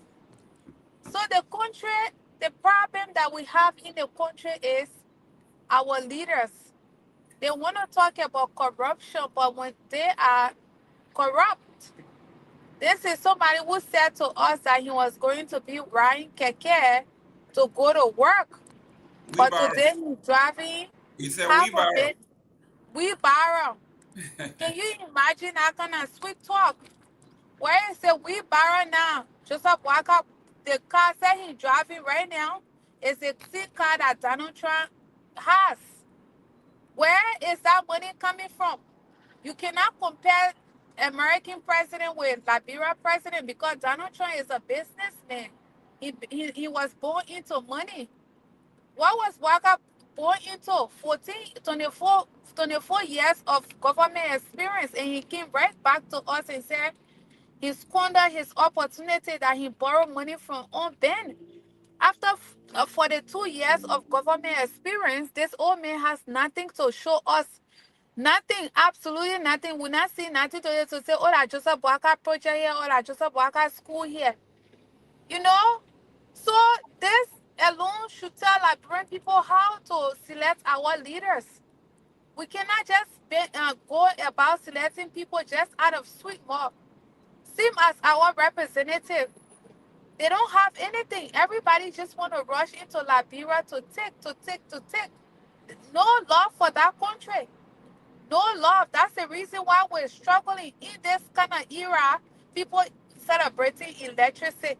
The last time I saw a video, they say there was lights in foyer.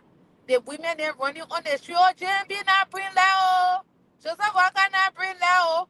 How embarrassing that is. How embarrassing for a country who have that closeness with the United States. We so exposed. Liberian outlet is so known, but when you enter in the country is filthy, dirty. Nothing sound. The education system is sickening. Healthcare system is sickening. The environment is sickening. Youth are on drugs. I don't know where are we heading to. But as the president said, we should pray. So my brother, go on your knee and pray, yeah? That's all I can say. Thank you. That's all we can do. Let's go on our knee and pray. To be fair to the president, yes, I did see him wearing the Rolex, but we don't have the price on the Rolex, so we gotta be fair to the president. Yeah, that was a beautiful Rolex watch, but I don't know the price of that Rolex. But to get price of Rolex high? No, I'm just saying I didn't get it. I know the price, but we don't have it. We just want to be fair because that's what we're supposed to do. ACP. Yes, sir. When you and I went to school in the United States, they have something called the best practice. It doesn't matter whether you're in police or you're in marketing, the best practice. So when you go for all these trainings, you want to take what is best you were in the police force in the Atlanta area there were times where the people, they bought these cars from GM or from Ford, and y'all modify it to the point where some are used for high speed chase. You know, they modify the car. So when these guys come here and they go to these schools, you think when they return to Liberia, they will be innovative. They will do things that, we say the Mandingo people love to fix cars. These guys can fix any car. They can do anything. And for us to be, our people to be dying on motorbikes, can you imagine 4 lives? Because this guy said, this man is a rapist. I will do all I can to get into the court. Took the risk, putting the rapist behind him, and he's driving. They got run over, and everybody died, including the rapist himself. Hey, man. We in Nimba. Can the police director meet with Metal Steel, the corporation, that said, listen, we need 4 cars, we need this. It's all about partnership, man. But wait now. You're talking partnership. Yes. But I hear some people frowning against LTM. Oh yeah, well, that one is different. We know who Metal Steel is. We know who Lock is. We know who Firestone is. Okay, I got you. I was just trying to be devil's advocate, but you're right.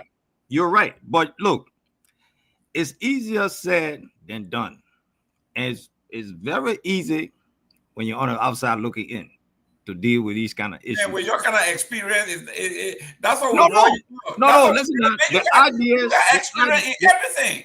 Right, but the ideas are there, right? But once you put your ideas, your plans together, your proposal together, your budget together, then you hit the roadblock. No money.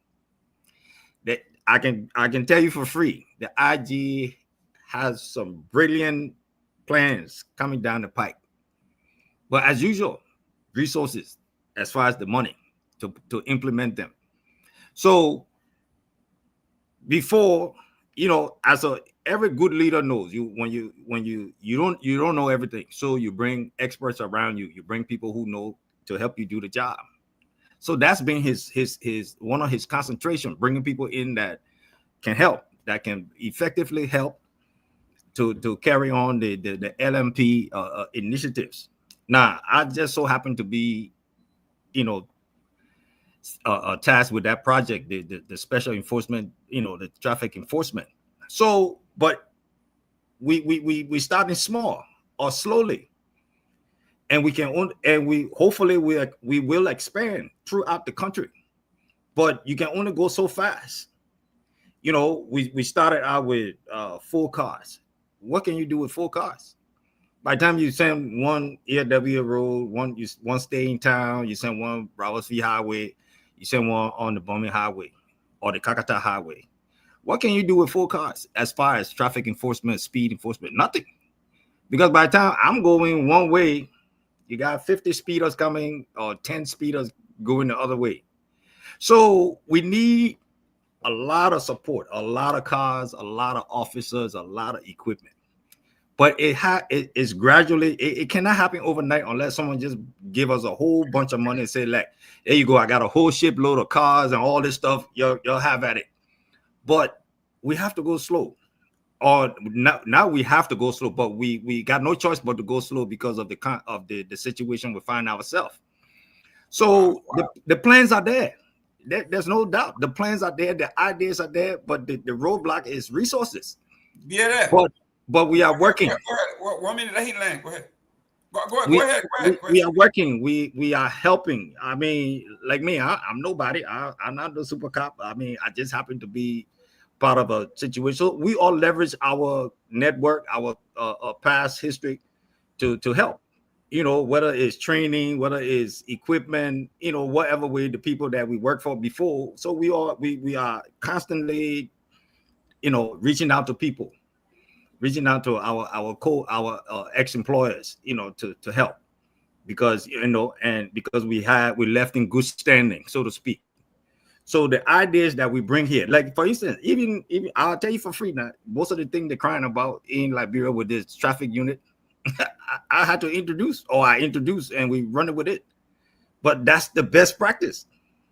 Issuing citation for traffic violations, no matter how small, no matter how large, no matter who you are, whether you senator, minister, keke driver, you violate, you get penalized for the violation. Let me push back a little bit. You're from Atlanta.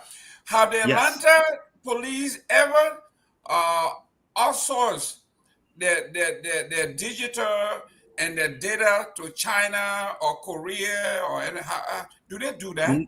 No, but I've seen a lot of foreign, like right here in Alpharetta where I live. I went to the motor vehicle to renew my tags, and a whole bunch of Indian folks running that place. That's correct. Yeah, I saw that, a whole bunch of Indian folks running. But listen now, but it's not the, you see, look, it shouldn't matter who the nationality is. We should have safeguard in place, or procedures in place, or policy in place that would protect our data. You know, all those things that we are complaining about should have been put into the agreements. That okay, you running this organization, but this is what we need. This that, and have that oversight and control. Because if they got the expertise, it shouldn't matter where they come from. ACP, real quick, is the police chief conflicted? No, I wouldn't say that. Okay, thank you. But let me make one little point on this driver's license signature. Mm-hmm. What's a signature? It just shows who's the authority for that agency, right? That's all it does. It doesn't give you no benefit. Look at people paycheck got the CEO signature. Does it mean the CEO taking money from their paycheck? No, it's just saying that he's the authorized head. Mr. ACP, thanks for trying, but it's not. Listen now, but on my driver's license, and I look. Thank you for trying, but it's just not flying. On my Georgia's driver's license, it has the governor, and then it has the commissioner of, I guess, the transport commissioner or something like that. Got two signatures, including mine. Does it have your boss's signature on there? No, but listen, not like Mr. Peabody said in the beginning. It depends. It should depend on the ACP. Thank you very much. You got listen, Biere, let me welcome Honorable Namwe. How you doing, that, Chief? Hey, it is great to be with you guys, man. Great, Biere. Yes, sir.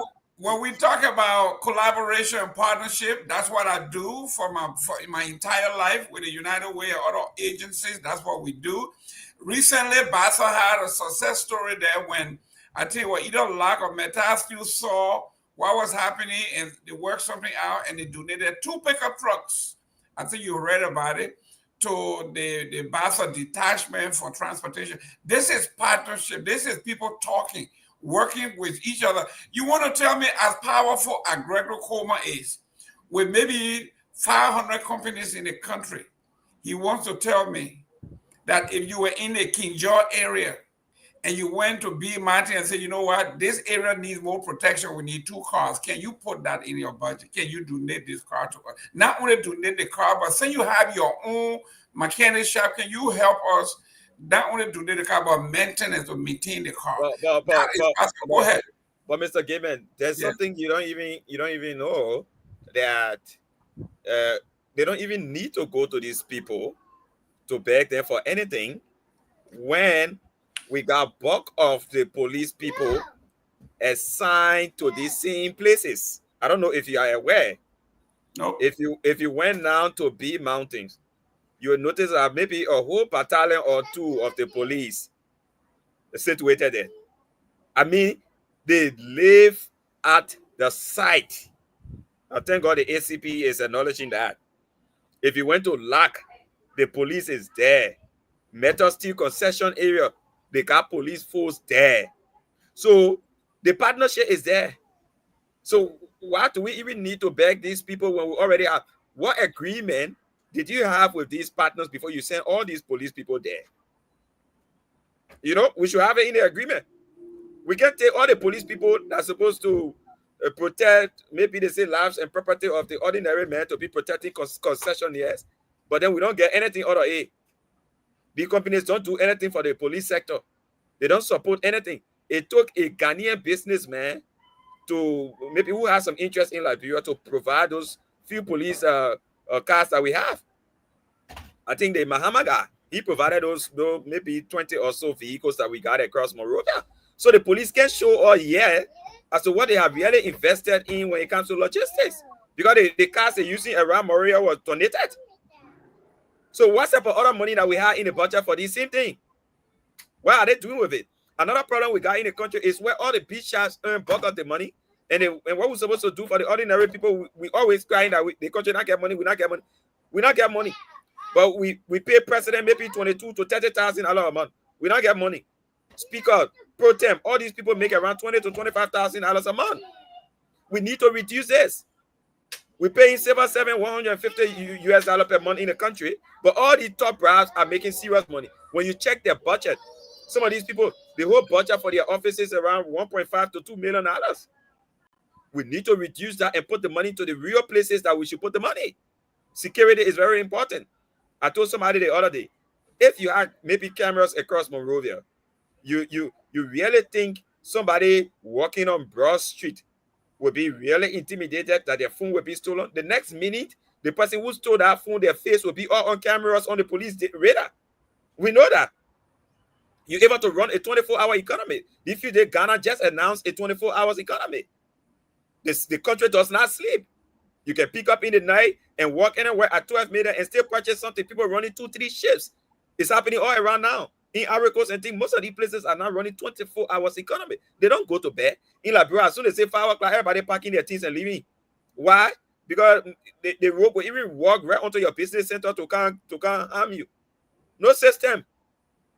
So wow. It's not just about, we crying about money for these places and all of that. You said the LMTI is expected to invest $50 million in the Liberian economy. That's what I heard. They expected to invest $50 million. They even we put $2 million towards police cars. You know what you're talking about?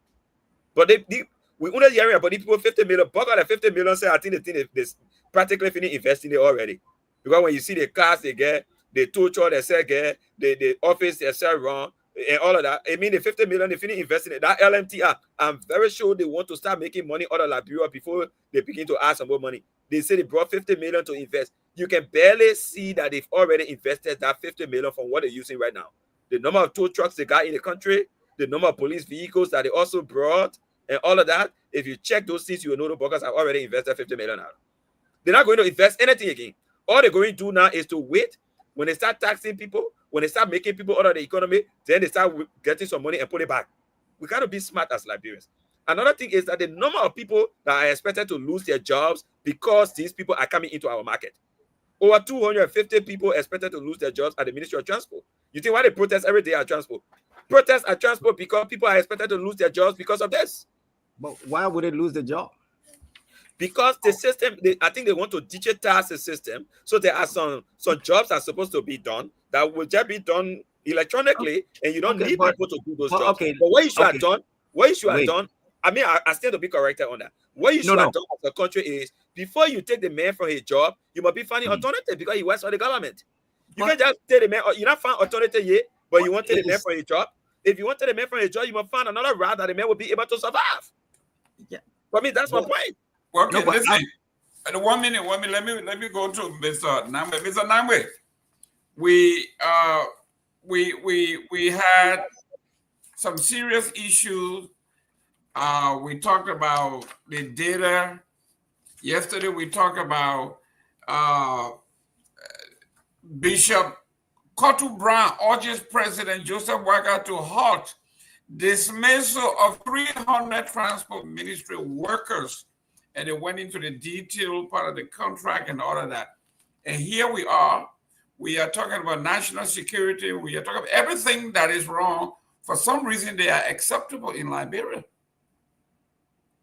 Yeah, it is good to be with you guys. Let me welcome back the ACP. We had you not too long ago. Thank you for honoring our invitation. And, let me welcome our audience as well. Don't forget to share the show.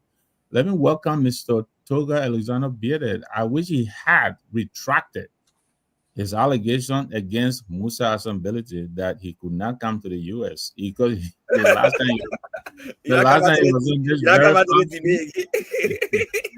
the last time he was on this very platform, he was just say I'm gonna give you all the denial receipts. he was very categoric, but anyway, it is good to be with you guys. Look, I think Bieda is making a good point, and I think this LMTI contract, I think it will rob us. It will stick and stay with us because of what he just said. I think they've expended so much investment into our economy. It'll be difficult. I mean, I appreciate all the moves that have been made. I didn't listen to much of what the ACP said to, I guess, to support, the investment of this group. And so I may speak out of turn here. Now I'll be glad to be corrected. But I think the effort that I've been put into this thing, I heard today on the House is also calling for a stay order on on the processing of this contract. I think a lot of concerns that have been raised. $50 million, yeah, but they got 25 years to be in the country. 25 years, $50 million compared to what they're going to reap within 25 years. That's peanuts. And so, yeah, they're putting the $50 million up front, as a facade to kind of fast track the deployment into our economy. But I think they should be checked. From all that I've read about this company, I think it should not be allowed to go ahead. I think there are competent Liberians who can do what they're offering. We need to find a way. Yeah, I heard a report about the transport ministry being untrustworthy and all of that. To what extent it is true or not, I don't know. But the point is, we are taking some very serious, sensitive, and sometimes even statutory functions away from our government and outsourcing it to foreigners. I think that's wrong. That's wrong. I came on and I heard the ACP saying it's just a signature. Well, why is my signature not on that contract? If it is just a signature, I should be able to get up and sign it. I think he's trivializing what is a real major problem that is going to confront us here down the road. I think Coleman signing that thing says a lot about his interest in this contract. It's not just a signature. It's not just a signature. So I really hope he will retract that, because there are a lot of concerns that have been expressed about how tied in this IG seems to be with this company. And I had a license in Liberia before I came here. I don't remember any time that I had to go to the police station or have the police IG sign my license. So it's not just a signature. I think the things that are being alleged here, his signature being there in some way, it's affirming most of what is being saying, that he has a vested interest in this. Some of the workers from the Ministry of Transport come here and openly expressed. They said they have the receipts, like my brother is saying here.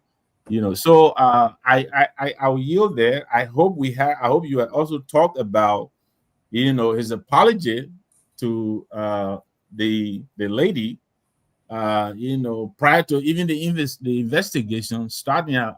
If you have talked about it, then that's fine. But I hope you. I can address that too, but we can get to that later. But okay, look, okay. Let me on a serious note, let's talk about this LTM for a minute. Now, I understand all the grievances being raised, but those things should have been thought about and put into the contract before. Who should have put it there? I mean, all the sides that were involved, all the Liberian side, it says a Lebanese company, all the people involved. I mean, that's why you do it. Including the police chief.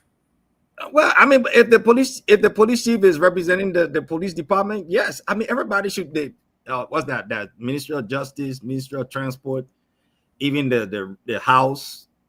Everybody should have looked at this long term, short term, and put all these things in place. Because you can't wait till the thing start, then you go back. Oh, we don't want a Lebanese company.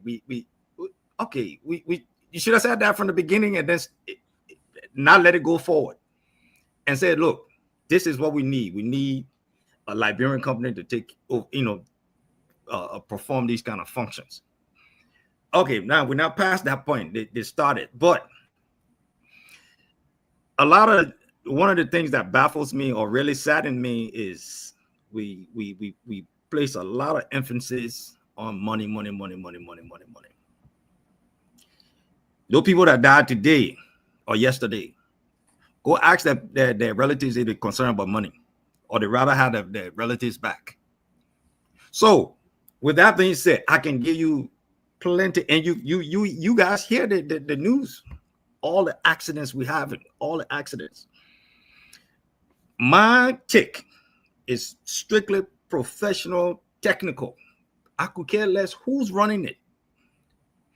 If LTM has provided, and when I say me, I'm talking about my team, or the LMP, with vehicles to do our job, with motorcycles to do our job.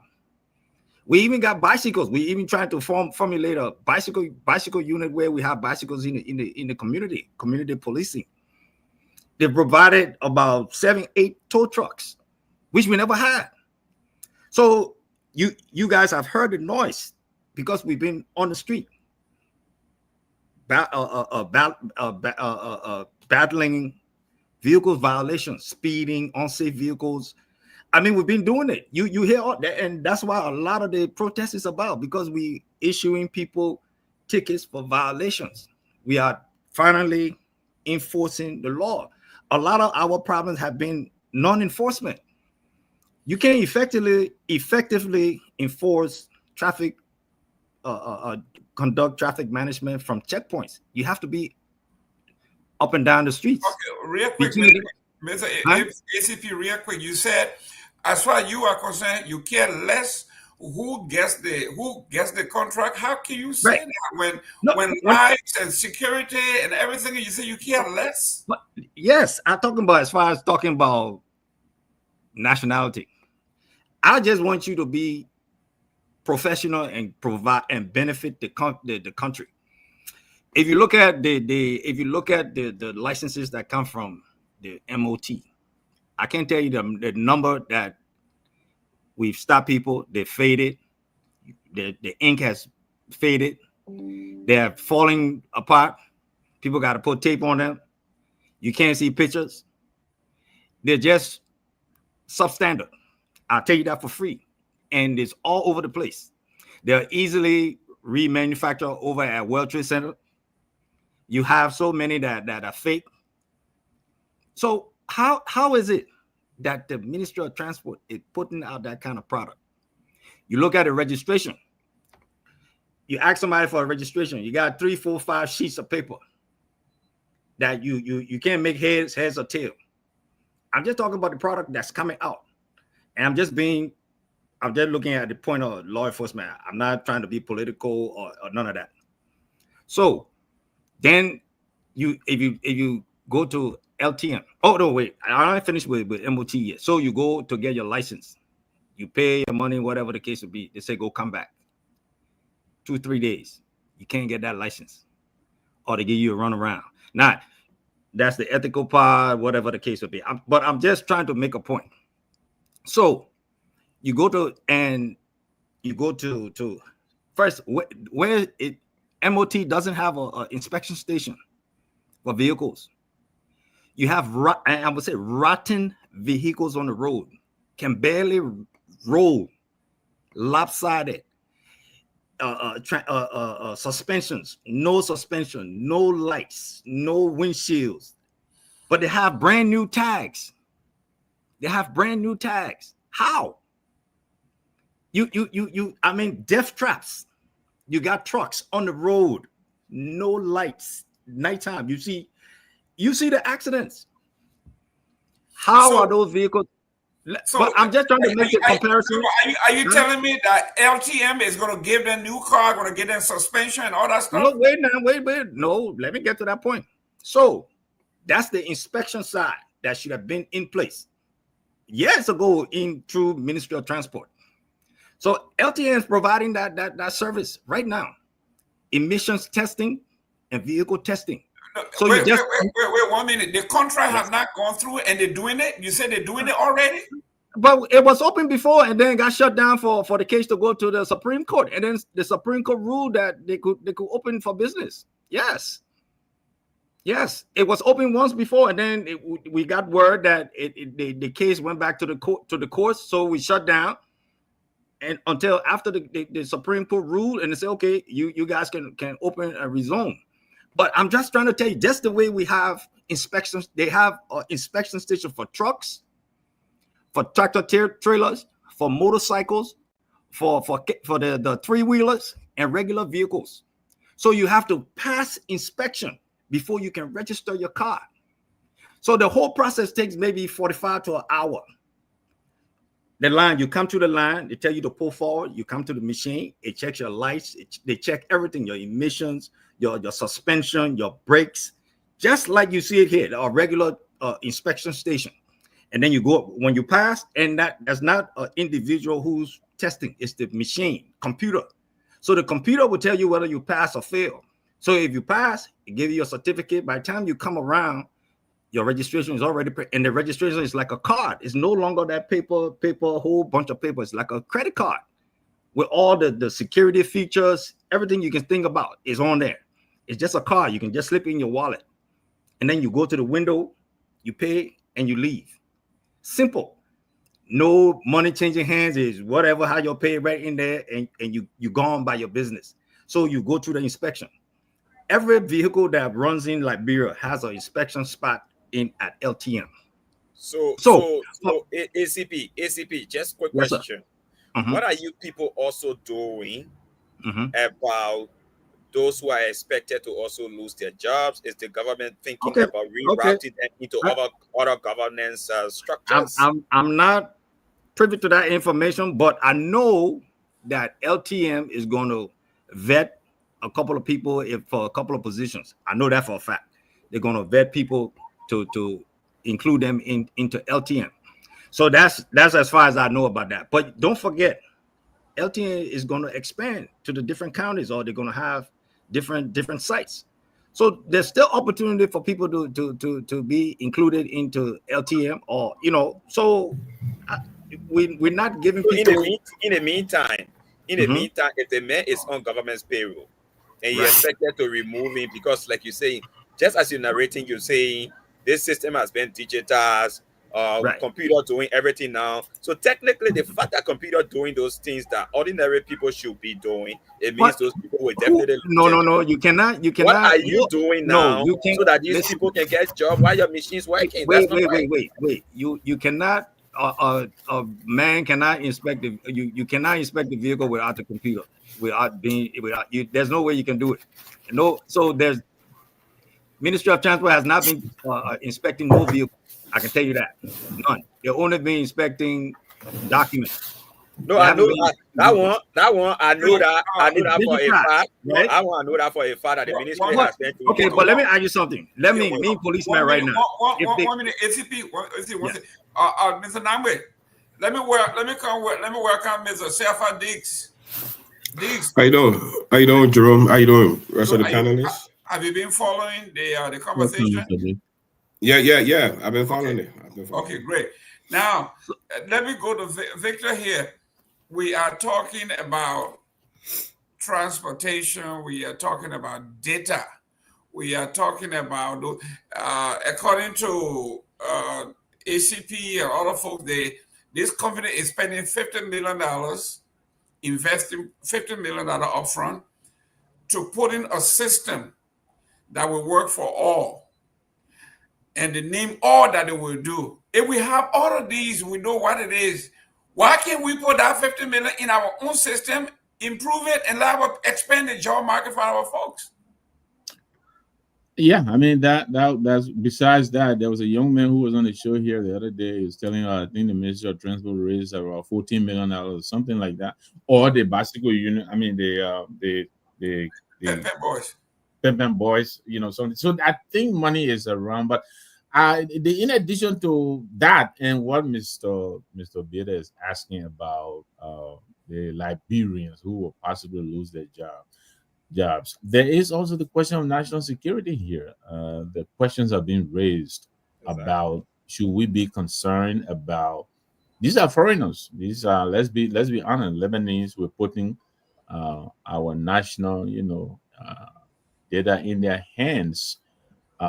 Does that concern? I know I understand the need for efficiency, and I respect that, and I agree with you. It needs to be done, but the concerns are that this is not being done properly. And couldn't you guys find a Liberian outfit that could do this? Did you exhaust all possibilities before you went? You encouraged the LMTI.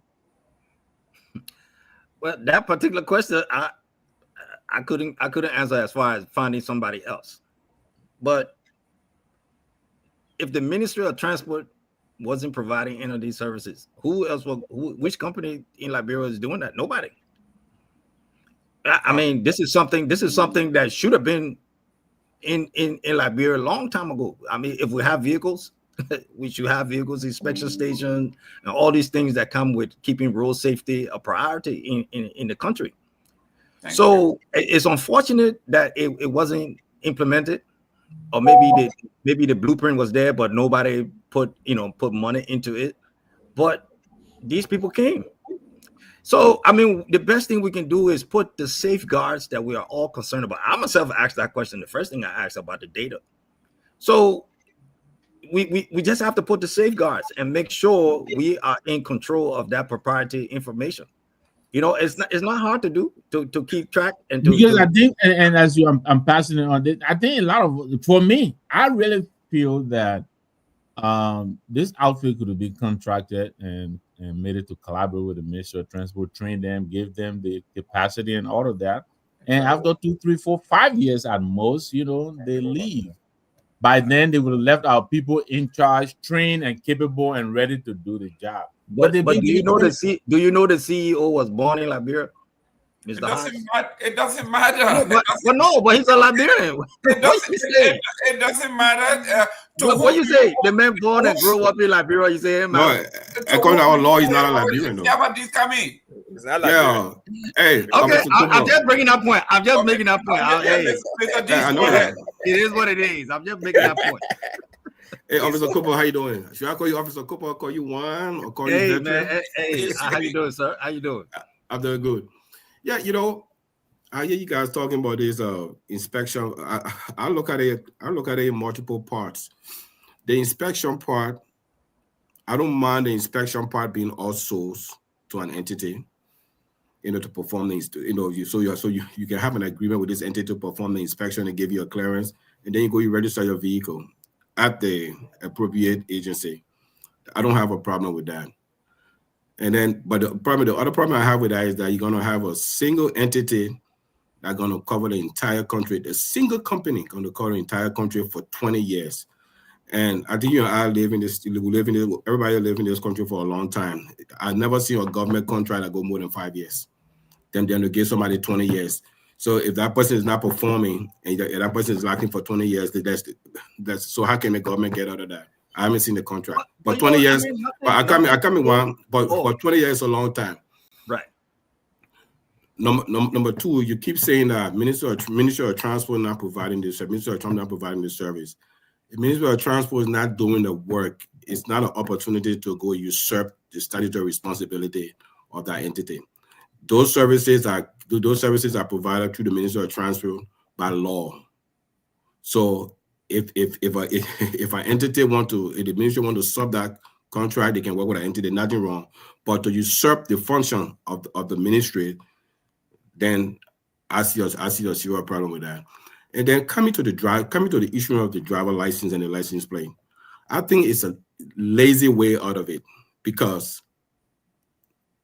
there could have been a way that the government, I'm focusing on the Ministry of Transport because all these responsibilities are with the Ministry of Transport. They could have come up with a way, invest in the computer software, put up an RFP and say, we are going to open service centers around the country. That I can go to that service center, and if I have my requisite document for a driver license, I fill up that form. That form is key into the government system, not that center private system. And then the folks at the Ministry of Transport will process our driver license, and somebody from that center will pick it up, like a courier service pick it up. And I will get a text message, I will get an SMS message saying my driver license is ready for pickup. And then that could be David around the country. Then you empower Liberians, but you take this thing and give it to one individual for 20 years. And so that's the problem we're having. That's one individual for 20 years, and the system that is being used is going to be built by him. It's not the government system. So he's the first custodian of government data. And that's the problem right there. I rest. Right. I mean, you all look, everybody got legitimate points. Everything can be modified. I don't care, contract, law, everything can be modified. Anything done by human beings can be modified. So people can go back to the drawing board, come put heads together, and have a happy medium. Because I mean, you know how the things were done. You know how they were done between whatever time these guys came into the country up to now. If you go back to all the backstories, you put your hands on your head. So now that it's come to light, and then we say, oh, this is this and this is this. All those things should have been hashed out from the beginning. All those things should be could have been hacked out. But the part that I'm playing, I'm just trying to stay non-political and look at just strictly law enforcement and the benefits that we're getting from what LTM, the little that LTM has provided. We slowing people down. We taking non-worthy road worthy cars off the road. We enforcing, we put it in the system. We're trying to change our culture. And for me, I'll let the politicians, all the administrators do what they got to do. But I'm strictly focusing on changing road safety, because any one of you sitting here right now could be a victim of one of these reckless driver at any day. Look at all the accidents. That's what I'm taking from it at this point. I mean, I want everything to be copacetic as far as the politics, the administration, the laws. Hopefully they can come to some kind of even balance. But right now, my total concern and LPN and the SDEU is cutting down on some of those accidents, unnecessary accidents, public safety, changing, helping train some of our drivers, providing proper training, and all those things are in the pipe. Bringing workshops for drivers. We've been doing it with the ministries, the different ministries, doing workshops, driving workshops. And we're trying to do that for all the drivers, motorcyclists, three-wheelers, and regular drivers. So those are the things that we're concentrating on while the politicians fight, But the main thing is trying to cut down on lives being lost on the streets. Yeah, Chief, we understand what you are saying, and for somebody who introduced this company to Liberia, or the idea to Liberia, your concern is taking few bad guys off the street. But 5.5 million people, our life is being given to somebody outside of the country. I don't want to be walking in Amsterdam, going through the system to find out that another Jerome Game had just gone through, and they want to know which Jerome Game am I, and I'm being held until they can vet me or go through the system. These are legitimate, and I will read this to you because this is another 25-year fiasco. It said MPA is to auction overstay containers, cargoes at Freeport. This is something, Liberians. So here we are, another bad deal that we are stuck with for 25 years. They raise fees anytime they want. They do whatever they want to do. There are no safeguards. And Liberians are struggling. Maybe you can have a take on that. You said they're raising fees? Where? At LTM? Is that what you're saying, sir? I'm saying when this NPA thing. Oh, NPA. When this contract was being signed, we had the same thing. They were saying it would be efficient, they would do this, and today Liberians are struggling. They raise fee at will. There's no safeguards. You can opine on it. Okay, so I got an office out of LTM. That's where the STU runs out of LTM. So we are some of the safeguards in place as far as, I mean, you talk about fees. We are some of the safeguards, because we issue tickets, towing, and turn in the receipts for people to pay. So all those things have to go through LMP before it gets to LTM for processing. So any fees that rises will either come through the national, whatever the rates are. I mean, I think the only fees that really kind of changes are the LD Liberia rates, but those come from the bank, right? Central bank. So we work there hand in hand. All the receipts go through officers from LMP, traffic officers who've been doing this for a while. We just pass the receipts on to LTM to process. We don't handle any money, so all we do is just receipts, tickets, and receipts. Thank you. I got a call here. As far as the data, those are one of the things that we're even talking about now. So we got IT people, and we got IT people embedded in the organization. So that's what I'm saying. So all those safeguards can be put in place as far as protecting the citizens' data. 1 minute. Your name and where you calling from? Hey, Given, thank you so much. This is Robert Garguah. I'm following the conversation. I just thought it charming. First thing, I like ACP very, very much. But I think that, what I'm hearing is, I want you to maybe rephrase when you address the we.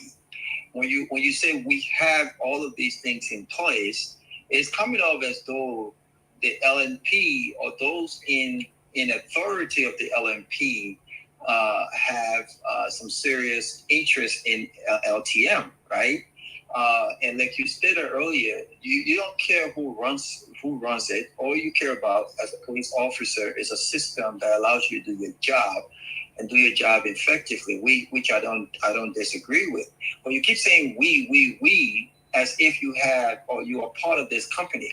That's one. Maybe you can clarify that. But if you're not part of the company, then I would encourage or I would suggest that you use a different a verbiage when you are talking about LTM, because everyone has said that the Garguah Coleman, and there are those within the LNP that have some interest in this. There's some personal interest going on with LTM. And in fact, that they made this case with the government to have LTM, have this contract. So I don't want you to continue on public radio using the word we. Use LTM unless you are part of the management of LTM. Secondly, it's unfortunate that as a country, after all of these years, we've been talking about technology again, and the importance of technology and embracing the age of technology and what that means in our day-to-day operations.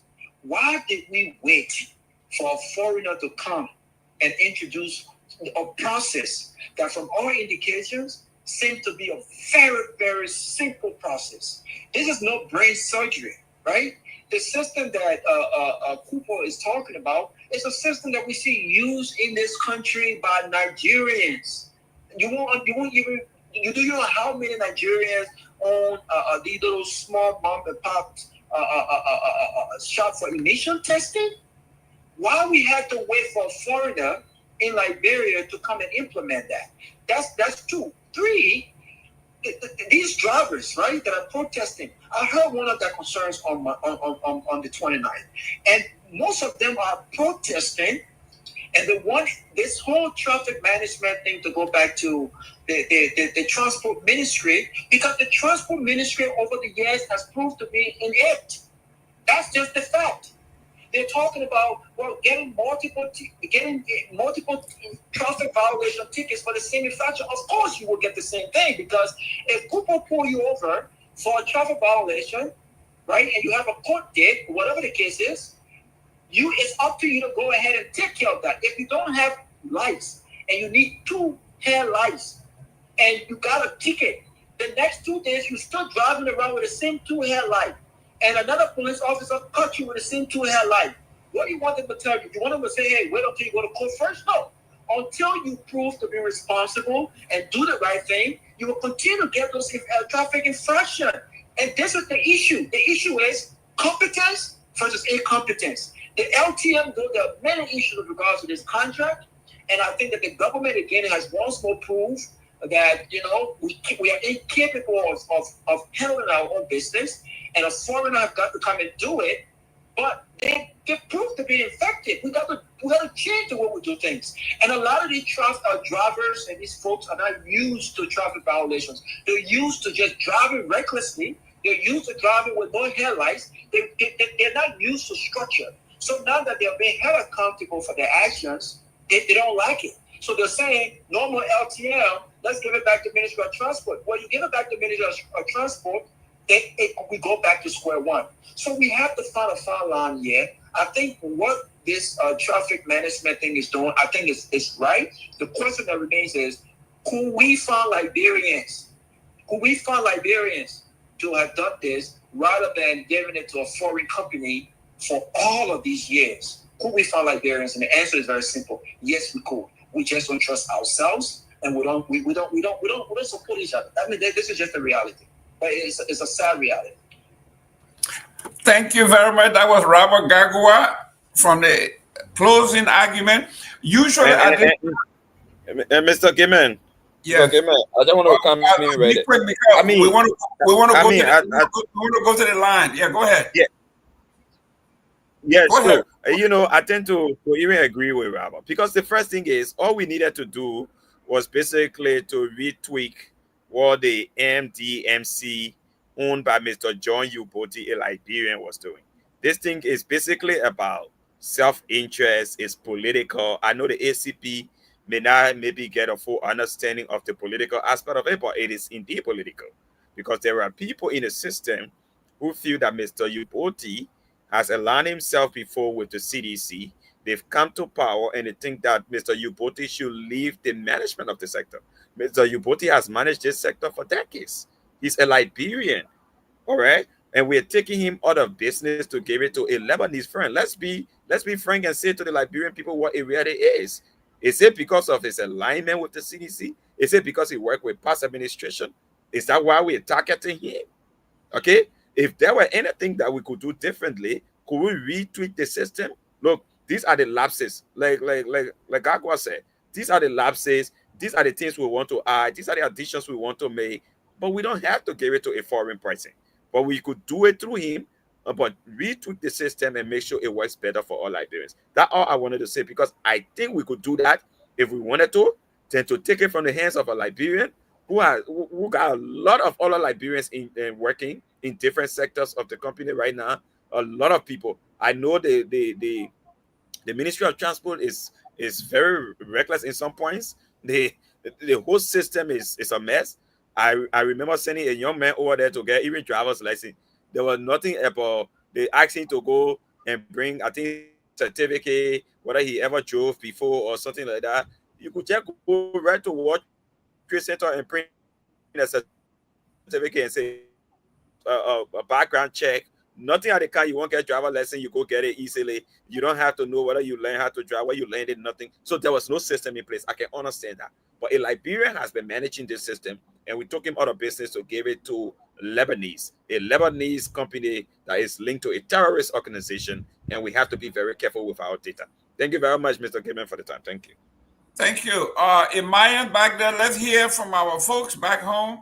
Hey, Gimen, before we get the call in, I can make a quick comment. Yeah, I'm coming to you. Yeah, I mean, Myean start getting the system ready for us to take some calls. Go ahead. Yeah, I mean, for Officer Cooper, the sad thing is that Officer Cooper is more on the operational side, so I feel that he can answer most of the things. So I mean, I would love for the people who are the politicians and the admin that push this thing, if they can go on the various platform and defend why we should do this. You know, the police chief, the justice minister, the transport minister, and then I say come back to the 20 years. I mean, we're complaining already that we elected people for 6 years and 9 years, and we're giving somebody a service contract.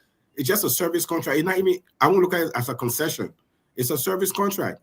A service contract for 25 years. I mean, it shouldn't be more than 5 years. So I mean, after every 5 years, there should be review and renewal.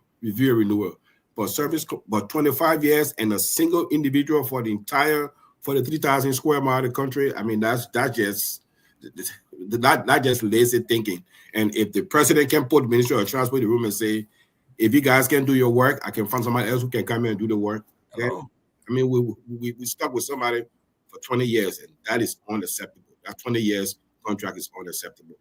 And the people that are defending this thing should come on the platform and tell us why this guy should have a contract for 25 years, a single entity for the entire country. Your name and where you calling from? Kehleboe Gongloe, calling from Pennsylvania. Here is my quick comment on this issue. First, I don't agree with the sentiments expressed by Robert Garguah. The way procurement works in government is not the way we express here.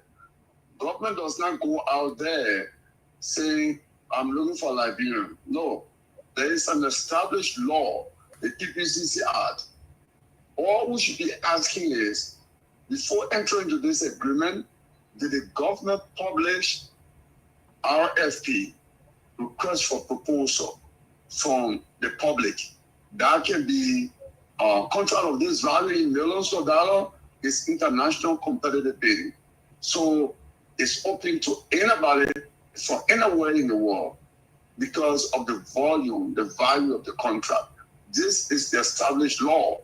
Okay, so the question we should be asking, did the government follow this procedure, or did they single source? Did they go and just pick one Lebanese man? You know, if they follow the procedure, then it's okay. Maybe the second question we should be asking is, why are they giving the length of the contract itself? The government has no authority for 6 years. Why are you giving contracts that extends to this level? I've not completed reading that contract. For example, involving the transport ministry, the section, the unit that deals with driver license, vehicle registration, and what have you. In the contract on the transitional process, there's nothing said there about the workers. How they're going to be, what will happen to them? Would they be employed? Would they be transferred to another entity or government? It's very vague on that. In fact, there's nothing mentioned about employee in that section. So those are issues we should raise. And on the question of the nationality, on our laws, our contracts are neutral in terms of nationality. If you offer a tender for $10 million, it's international competitive bidding. And the American, Saudis, Iranians can apply. Okay? You cannot go in a tender that is competitive and be selective and be biased and say, well, we only skew this thing towards Liberia. What you can do, however, you can either tell Liberians you should maybe coalesce together, amalgamate their application to apply under one entity for their resources so they can have a better technical capacity to manage, you know. But it's a different thing. And I'll end on this. I'm a little bit surprised on this forum. We keep talking, I saw people going after the nationality of the guy. When AC Cooper said this guy was born in Liberia, it's the same thing Gilman just said 2 days ago. We should change our law. We will live in the diaspora enjoying this. The Robert Garguah, who came from Liberia, is an American today. We should try to fight for that. We should not be the one to question somebody's nationality. Right. That you don't want to be telling people who American and who Japanese. Yeah, but remember, the laws haven't been changed. So I don't know. I disagree with what he's saying. The laws are the laws. We can't go behind the laws and violate what the laws is. I agree with him. I think yeah, until that law is changed, it is the law. So I don't understand what the argument is. But let me say this. He talked about the security concern that we're all expressing here. Our system right now is so fragile, you understand me, that we can be infiltrated very quickly. And this is, you're talking about national security. We're putting this in the hands of people who have loyalties to other countries. You know, you and I are Liberians. We know our Middle Eastern brothers and sisters. You know, their loyalty is never to Liberia. You know that. So I'm shocked that you're talking the way you're talking. You're very informed, but I disagree with you. I think that, look, if our people do not have the capacity, we need to reinforce our people. Our people should come first in this kind of matters. When are we going to create a middle class in Liberia? You're making your own farm over there. You just apply for a grant at the Ministry of Agriculture. You never got that. And you were upset about it. And then you're going to come here and tell us we shouldn't express disgust and angst about the fact that an entity that is not Liberian is being given a contract that a Liberian could have done. And not only that, for 25 years. You and I will be gone when that contract is still in force. So, you're talking on both sides of your end. I disagree with that. But let me say this to the ACP as I'm passing it on. I listened to most of the complaints that he made against the Ministry of Transport, and I think they are legitimate. It just reinforces the fact that this contract was influenced by the police. They've had a lot of grievances with the Ministry of Transport, giving all the complaints that he gave, which are legitimate. But I think the process that they're trying to use to correct this process is wrong. And I think Gregory Coleman, I believe now, given what he just said, is vested in this thing, not only because he wants efficiency on the streets of Liberia, but his motivation has to be financial. Because he said nothing about this. All of these that we're talking, I haven't heard Ellis Tyler either. Where are they in these discussions? So the ACP is concerned about safety. We are driving the streets of Monrovia. We're all very concerned. But by the same token, we have to balance it out. It can't just be because of one thing, and therefore we can give it to any and everybody, because that's what he seems to be suggesting here. I understand you want to balance it, but you also have to empower our people. That is what we're talking about here. And I know he gets the point, but he's sidetracking it. But listen to this though. When we talk about, you talk about saving our streets and making our streets secure. How secure can our street be when you have terrorists at the airport, you have terrorists at the seaport, you got these people with because even if you are Liberian, okay, and Mr. Bierek can bear me out on this one. If you are an American citizen and they do a background check and you have a criminal background, you cannot take part in most of these things. Forget about it. The fact that this man or this group, when the United States came out with the evaluation 3 years ago, they named the different entities in Liberia that have ties with Hezbollah. They named them. And we know who they are and who their associates are. So we can't talk about we want to have safety. We want to have our car to be safe in the streets. But we have our airplanes coming in with equipment and everything else from foreign countries. And we say, this one here, if you are Liberian citizen, Mr. Give, you can't go that route now. Say no, I'm going that route because if you now, and you got a criminal background, you should now hold. But listen now, okay, when was the last how you call it thing? Attack in Liberia? Oh, the last Hezbollah attack in Liberia when? Are you never right? But I can give you no. Let me say this about Hezbollah attacking. What people down the road now? Hold on a second. You don't. No, that's my concern. Okay, but let me answer you on that. First of all, the West African region, right? If you notice right now, you can know that terrorism is creeping right into our region. That's from true. Mali to Burkina Faso to even as close as Sierra Leone, Nigeria. all these places. Here's another thing: the Hezbollah thing, for example. Look, there have been a series of reports that Liberia is more like a safe haven where people come under pseudonyms and they operate from there. That's why you will see right in Liberia, you have businesses owned by Lebanese, as ordinary as even a barber salon, as ordinary as a kobo shop. They run it there. You see the man, you can technically know that the man is on a whole money laundering mission. You can technically know. The man comes to Liberia, opens a barber shop, but he lives in technically a penthouse. The kind of car the man rides in the country from the barbing salon. You know that, but the man who running barbing salon, how he won't get all of this? But the NSA on no responsibility now. Yeah, but I mean, the people operate right in our cycle, and we're not taking notes. Okay, but we got agencies and entities to pay attention to those other issues. And so they're running all their cartel right in Liberia because the country is small. We have to really study that. I feel you. In the police, you have to also know that. And I myself am concerned. Trust me, I must say I'm concerned. But that's NSA on the era that. Well, but I mean, when they're awarding the contract, they should have some kind of security metrics, because Right. the driver license is one of the three primary identification in the country. Your passport, which very few people own because you need it for traveling purposes. National ID card, you all know it's a fiasco trying to get around the country. So the most popular one is the driver license. So, right, but that's what I'm saying. We have to put those safeguards in place. No, where there's one, I mean, Officer Cooper, to be more formal, you cannot outsource a statutory responsibility that has security implication to a private company. I mean, that just fundamentally, they can be a service provider, inspection, or other thing, but the primary issuance of that piece of document, the design or the specimen to determine whether it's valid, that it can be counterfeited, that's the sole responsibility of the government, and the government should be the sole custodian of that data. But if I'm going to go fill up an application, the first custodian of the data is LTMI for my driver license. So I mean, that's the fundamental flaw in the whole thing. The security implication is, I mean, I don't know of any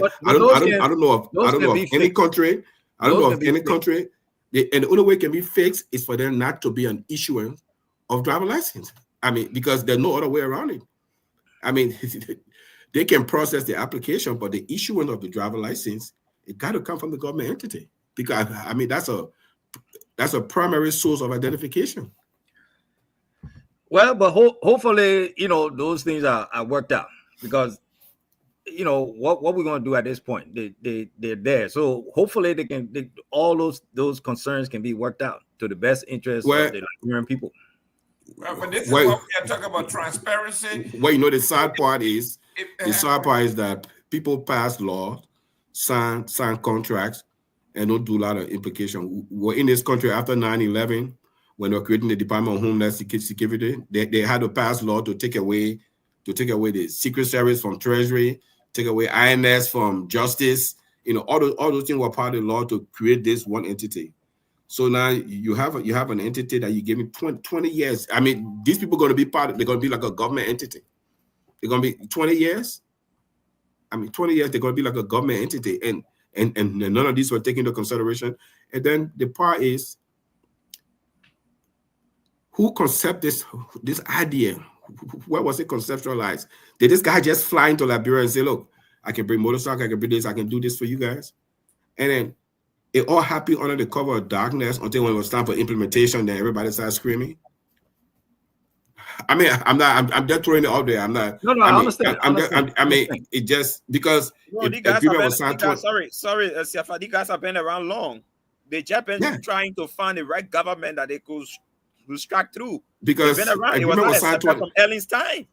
They've been around. These ideas were not accepted from Erling's time to the Weir's time until now. They've always been trying to fit in. It hasn't been working for them. Yeah. It's not today. They've been around long. Those vehicles you see them using today have been around long, parking somewhere in Monrovia. Those police vehicles you see them using. It's not today. Exactly. It's not today. And so why? I mean, why all of a sudden? I mean, trust me, they have a part to play. They can help you with your traffic enforcement, like in towing service, impound lot. And if they can tow the car on the spot and take it there, and that car won't be released until that person pay the money and they get it, and they get their share, and the government get the other part, the police get the other part of the revenue. I mean, they have a part to play. The inspection part, to determine war-ready vehicles, they have a part to play. But the issuance of a national identification in the form of driver license, that's one, and then the length of the contract, that's the other part. But they do have a part to play. They do have a part to play. Well, those things can be worked out. Those things can be worked out. I mean, nothing is written. Nothing that's man-made cannot be modified. So hopefully, everybody involved, everybody concerned can work something out. But the one of the most concerned, because you lose your life, it don't matter what kind of revenue you get in your country. It don't even matter. So at this point, we need to be, y'all need to keep pushing support for us. And the guy, he said I shouldn't use us, but when I said us, my friend, I was talking about the police. Yeah. When I say I will not talk about LTM. When I say us, I'm referring to the police. I don't use I. I never use I. It's always us because I'm part of a team. But this is what I can say as far as my responsibility working with LTM. As far as taking care of the police officers, making sure they're properly trained, making sure they're properly resourced, and taking care of the folks on the street. So those are the things that I would push and make sure we get it to the maximum. Whatever LTM is supposed to ride the LMP officers that they're working with, that's my goal. Make sure our officers are benefiting, the citizens are benefiting as far as safer roads, So we will work hard. We'll work hard and make sure that LTN is living up to its a responsibility as far as when it comes to the Liberian police and its initiative, traffic initiative. I mean, because that's my lane. So while they're fighting the legal battles, we're going to be on the streets trying to make sure people slow down, make sure that the safe vehicles are in the street, making sure we're helping our brothers and sisters who are not trained in how to navigate the roads. Make sure we bring those trainings to the citizenry, because we're working behind things that should have been done before someone gets a license. Now we people have been driving 4, 5, 6, 10 years. Now we're just trying to train them how to properly navigate the roads. So while we're there, we're going to work our butts off, to try to change this thing around, try to change the driving habits, try to change the driving culture, in the republic. So we hope we can get the cooperation and the support. I know it's going to be hard. Change is hard. Issuing one man 3 tickets when you stop him is a shock. But for us to get that change, we have, somebody have to be hard nosed, and that's where I come in. I understand. I feel for you, but if you don't want a ticket, you have to not violate. So, Mr. Nyenwolo, you can call me on 772-940-871 if you want to make a comment. Officer Cooper, I didn't get ready to leave. Paulo, I'm posting that in the chat too. Thank you. Yeah, we got. Cooper, I want to leave, but I want to throw something up there. We got 15 minutes here. If you want to call, the number is here. You guys patrolling? These, go ahead. Are you guys patrolling the highway, like out of the city, like the rail, like Kakata? Yes. The other way, Ralphie Road. As far as bombing, Kakata. Bombing. Yes, but again, we have to alternate how we distribute the cars. But now that we've gotten additional cars, because we only had like 4. So we had to alternate how we did it. We had to be strategic, and we even using motorcycles. So we're putting everything to use and trying, and how we deploy the guys every day. We try to even distribute the coverage. So the more resources we can get, the more equipment, the better we'll be able to cover the whole country. So it's the idea is has that plan in place. So, but it takes time and it takes money. And then it takes proper training and proper officers. Yes, sir. Mr. Cooper, the reason I'm not buying some of the stuff you're saying is because I respect you. You and I live in this country. I'm a community organizer like you. When these things are happening, we have something called a charrette, where we go and tell the community, this is what we're going to do. This is how it's going to be done. This is why it costs you. These are the changes that are coming. And community have an input. That's community security, community police. You came from this. You were trained this way. You didn't do any of this. All of a sudden, you're telling us it's already done. They spent $50 million already. They will correct it. I mean, how is it feasible that somebody will spend $50 million, you're giving all the contract, then you say now we will fix it, you're giving the support. I mean, this look, some of you guys, we from the diaspora, we are the product, we know what to do and we don't do it. Listen, no. Let me tell you, I came in 2019. This thing was already there. When I first got introduced to LTM, they showed me the warehouse with all these things sitting there getting rusted. I was scratching my head. I said, "Well, what happened?" And so they kind of brought me up to speed. So, look, I don't like to place blame, but the people before us, way Ellen time, whatever time that these people first came, they are to blame. These things are, all the questions that you guys are bringing up, all the concerns. I'm sure they were there before. They're still there. Maybe that's why they didn't allow them. Well, I mean, but it's not a matter of allowing, because they could have modified anything. I mean, the same way people are putting out solutions. You telling me they couldn't bring up those solutions and gotten things straightened? Even to say, okay, work with the Ministry of Transport and get the Ministry of Transport up to par. That could have been a some kind of collaboration.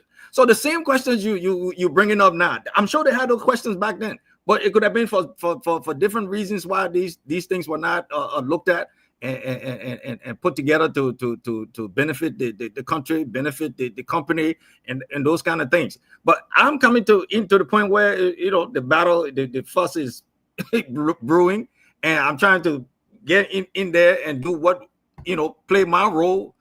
And my role is not policy making. It's not politics. It's taking what I'm given to do the work and do the work to the best of my ability. I don't. Let me tell you, I got in trouble for the first, for talking. One time I did a post on Facebook and I lit everybody up, and and I got some lickings. So you understand where you at and understand who you're working for. I don't pull no punches. I regulate myself. Me who yet. When I see myself about to break the law, I pump my brakes. I said, no, this is whether somebody is watching me or not. So that's the kind of person I am. If my mom is doing something wrong, I would tell my mom she's doing something wrong. I will give my own due ticket if she breaks the law. Trust me, she will tell you. I will get her ticket. So I do what is right. Or I try to do what is right. Yeah, but your Jew shouldn't be driving now. Your Jew shouldn't be driving. The driver should be driving. No, but all I'm saying, so I don't take sides. Yeah, I try to be objective. If you get 10 Jews, you get 10 tickets every day. 10 tickets, man. I'll tell y'all, listen, my own Jew, I will get her ticket. Hey, you make sure you go home by yourself tonight. It don't matter. We'll fix that problem. But you will go by the LTM for. My man, don't sidestep the thing. How many Jews you get ticket about? We're talking about. No, that's what I want. But listen now. But look, you will go to LTM. They will raise the fee because that too many Jews get the so much ticket. But ACP, yes, a very important thing. The fact you on the radio and giving some of this explanation radio and this podcast is very important. That's something the police force hasn't been able to do. I think they need more media engagement on this. We know there are a lot of concerns that people have, but they need to address some of these issues. They need to enhance their media, progress. That's why you're talking about that. The IG just built a new podcast. That's not what we're talking about. A lot of appearances. They need to talk about this. You are talking, for example, about you were just talking something very important, like some of the people who have been using fake driver licenses, those sort of stuff. How do we get these things to the Liberian people to know that, look, this is what you had before, this is what is coming now, these are the situations we have, these are the changes to be made. People don't know these things and people are not even buying it. Because nobody talking about it. We are on practically on the run. All the actors, they just get in the street there, they're giving people tickets. The reason they're giving these tickets, I mean, the police should be updating the public on what's happening 24/7. The police side should be a side that people should be running to know what's happening in the country. But we're not getting any information. We are working it. I even know the police even get a social media page that is even active. Exactly. We need to know all these things. People need to update that. Look, we are working it. Trust me, we are working it. Every Tuesday, we are on LBC between 8 and 9. Every Tuesday. We have a representative from the police, public affairs, giving out information to the public. And that podcast is going to be interactive, where you will have similar to what we're doing now. So hopefully that'll be kicking off. But it was just built, just not more than a month ago. So all these concerns are being taken into consideration. But like I told you, money is an issue. You got good ideas, you come up with plans, but then they get stalled until you can get the money to do these things. So, but the IG is trying. with all the ruckus going on, he is trying. He has brilliant ideas, coming up with a big police reform shortly. So he's working, and that's why for me, that's why I decided. I said, well, I'm a volunteer my services, because I just came home to relax, But when I saw that, he said, look, we need all the help we can get. I said, okay, I put my hands up. I said, I'm there. 1 minute, you got a call. We got 5 minutes here. Go ahead. Your name and where you calling from? Yeah, this is Mr. Nyenwolo. I'm calling from Maryland. Okay, go ahead. Listen, a couple of things. You see this LTM group or whatever they are. If you can remember, during the beginning of the George Weah term, there was some group that brought in all these motorcycles and vehicles and said they would give it to the police and this and that. And then the CDC went on to pronounce that they were buying new cars and this and that. And all of a sudden that died off. It is this same group that didn't give it to CDC because they didn't give them that contract.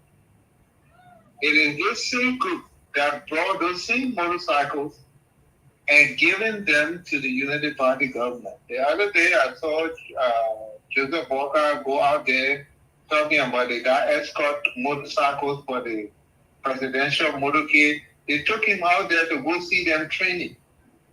And then they had got vehicles and all that kind of stuff.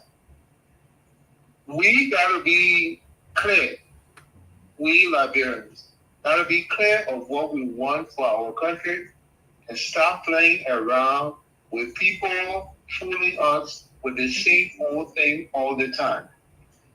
The second thing is that we always talk about terrorism. What is terrorism? In our language, in the Liberian security language, what is terrorism? Because America says so.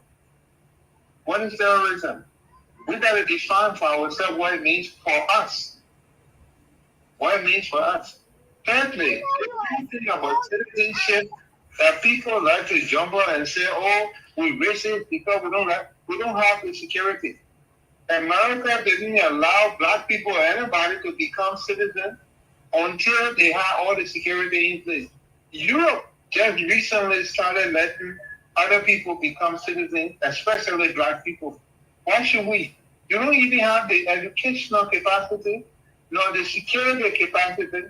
Why you would want to even indulge in that stuff? Do you know what will happen? Your people will become slaves in their own country. So I think those are my points, and I think the government has taken money from these people, and that's why they're pushing this thing. And now that they have shown the president all the luxury he can have, I think it's going to be hard to take it away from them. Thank you. Wow. Thank you I very need to much. make a correction. Those motorcycles were EPS operation. It got nothing to do with LTM. Okay, great. That was strictly EPS Mr. operation. Dambe, we got 2 minutes. You're closing. I know you got to leave, so we can go. Yeah, thank you very much, Jerome, and thanks to ACP Cooper for always making time. Thank you, Mr. Bieda, also Mr. Dix for joining us. Dr. Peabody was here earlier. He left. Thank you all for the opportunity. Look, I like his the ACP's openness to this. I know he has admitted that he agrees some of the things that are wrong with his contract could be changed. Some of it predated his coming into the police force, and I get out of that. But I just hope that he will help push internally, because there are now a lot of there's a lot of pressure now externally that's trying to either completely kill this service contract or modify it. I understand the concern of the Liberian National Police for safety and also for efficiency, and I appreciate all of that, and I think they should push for those things. But like I said, they have to try to balance those out with helping Liberia develop the middle class. I think this is something that could have been given to a Liberian entity. I hope that has not been taken off the table completely. But this company, hopefully, this contract could probably be modified to the point where, they could probably work with a Liberian entity or work with the Ministry of Transport and reinforce their capacity to get them to the level that they want them to be. But I think taking it and giving it exclusively to this entity, I think it's not the right way to go. But thank you tonight for the opportunity. Great. Biret. Yes, thank you, and thanks to everybody. Thanks to the ACP for affording us the time to interact with him. I mean, somebody was, I think one of the callers was talking about this whole thing about terrorism. We have to understand that we live in a global community, and we have our key ally, the United States, for example. If they see a specific group as a terrorist organization, and that group is technically trying to work with us, that should be of concern to us. That should be of concern.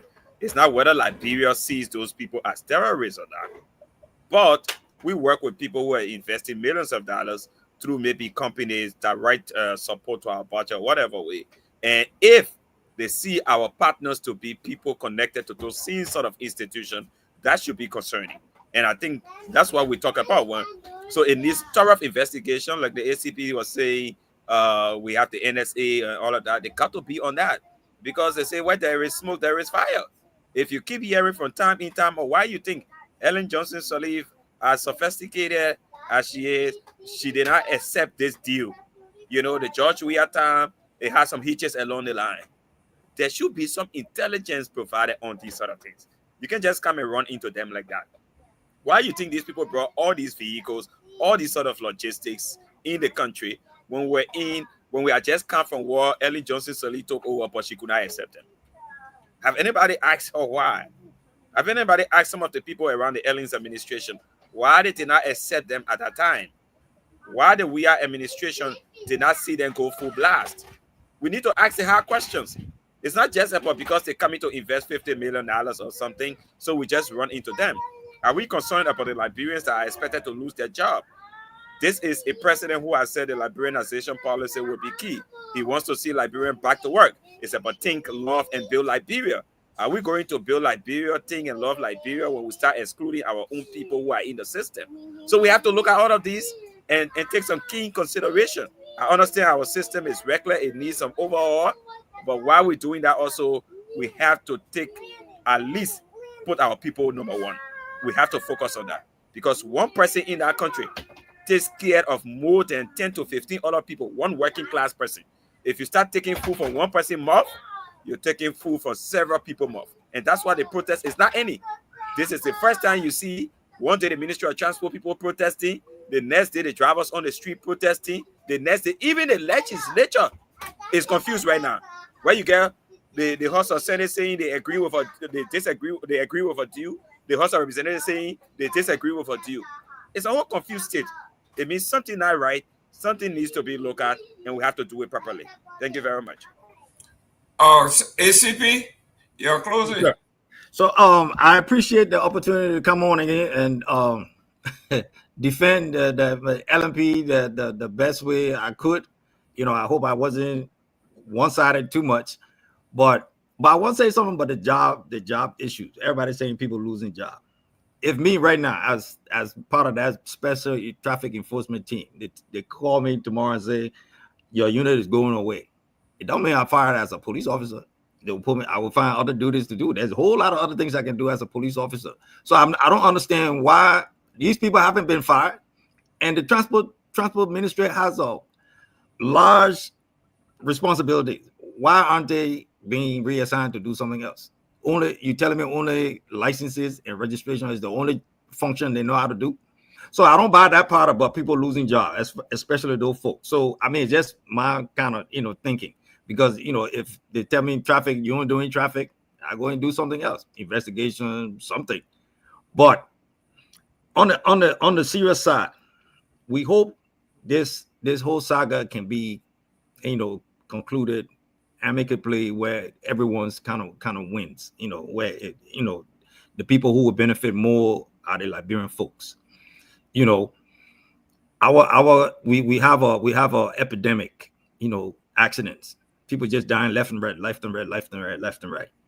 So if someone, I mean, I'm not even backing anything, you know, how this whole contract thing came about, because I wasn't here, I wasn't part of it. You know, I'm only here, I'm just like you hearing about it. But from what I see, working with LTM, the little that they have given us to help our work has been helpful, and I can only hope that we can expand, because we need it. People are losing their lives daily because we have no traffic enforcement resources to tackle that problem. So we hope you guys can keep pushing it. Yeah, I mean, beat us up about, you know, things that you need to beat us up about, but we will do our best. But we need your support.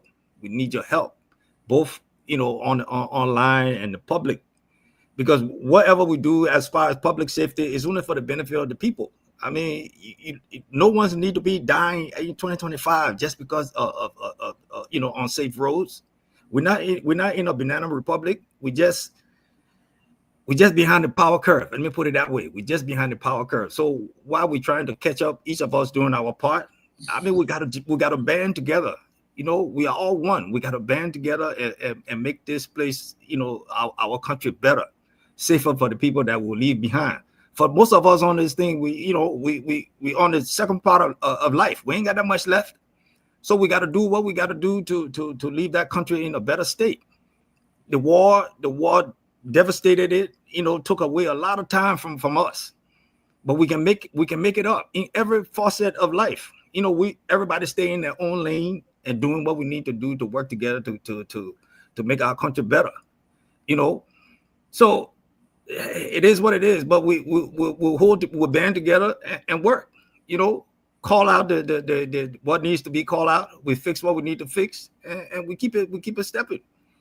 So, you know, I thank you for the opportunity. Thank you very much. Come back anytime. Let's discuss. Anytime. Yeah, we got to keep it. We got to keep it until come on next week. Let's complete the hijab gate. We didn't even get. But that one is very, very, very critical to my heart. Yeah. Okay. Mr. Dix. Mr. Dix. Yeah. Yeah. Thank you, ACP Cooper, and my fellow panelists. I think we covered just about every single point of that contract. My main concern was the length of the contract and data security, and I'm still concerned about that. And I must commend ACP Cooper for, you know, volunteering his service. I mean, the driving situation in the country is crazy. People drive, they do anything on the road. It's like free for all. So, but I think there's a better way that we can do it, that everybody will be happy. So it's not bad intention, but I think it just started on the wrong step. And my frustration is that main players don't want to talk to anybody. The IG, the transport minister, the minister of justice. I mean, they need to come up front and explain to the Liberian people, you know. And then if it can be fixed, that everybody will walk away happy. It can be fixed, everybody walk away happy, you know. So I mean, once more, ACP Cooper, keep coming. I think we can bring on the show in the future to talk about traffic awareness, you know. Traffic awareness, public safety. I mean, to educate our people. You know, so now you go to the ERBC. That's a favorite platform. You might have a few listeners, so if you can go on other platforms to just spread the message, that would be good. Once again, thank you. Yes, sir. Well, ladies and gentlemen, thank you very much for tuning in. For me, if Liberia wins, everybody wins. The only way I would be satisfied would be if the administrators, because I'm an administrator, if the administrators can come and say, okay, guys, we understand the loopholes. This is the company, the IT company that we have hired, and they will do the safeguard, and all of these safety mechanisms will be put in place. It will be done within this time before we even go any further, because we do not want to start collecting data for 6, 7, 9 months or to a year before we start putting in place. It will be too late. I think everything should come to a halt. These security issues should be discussed and resolved, and everybody wins. Because, as you know, I was in Liberia in January, and I was at one of the embassies, and they kept talking about the porousness of our borders and Boko Haram, around. I mean, everywhere I went, it was just a part of it because they have seen signs, semblance of it in Ghana. And the Ghanaians, with all the resources, they are fighting it. For us, like ACP just said, with no resources, no ability to even protect ourselves, these are the things that we need to do because they are in our purview. We can do this. We can put in the security apparatus of how we protect our citizens. Remember now, we are small United States. So whoever hits the United States has all reason to hit us too. So knowing this, we have to put things in place to make sure that qualified people like you will have a voice at the table when it comes to security, not just policing. It is when we go to sleep at night, what's happening in cyberspace, what's happening at our airports, what happens at our seaport, what happens when I'm on the plane with my family, how do I feel? All of these things are things that we are talking about. We don't hate. I mean, 50 million is a lot of money. Hopefully it will trickle down to the people so somebody's life can be better. Other than that, we are all on the same page. If it's Liberia, if it benefits Liberia, it benefits everybody. Let's do this again tomorrow for the weekend review. God bless. Thank you very much for coming in. Thank you. Thank you, guys. Thank you. Thank you, guys. Thank you. Thank you.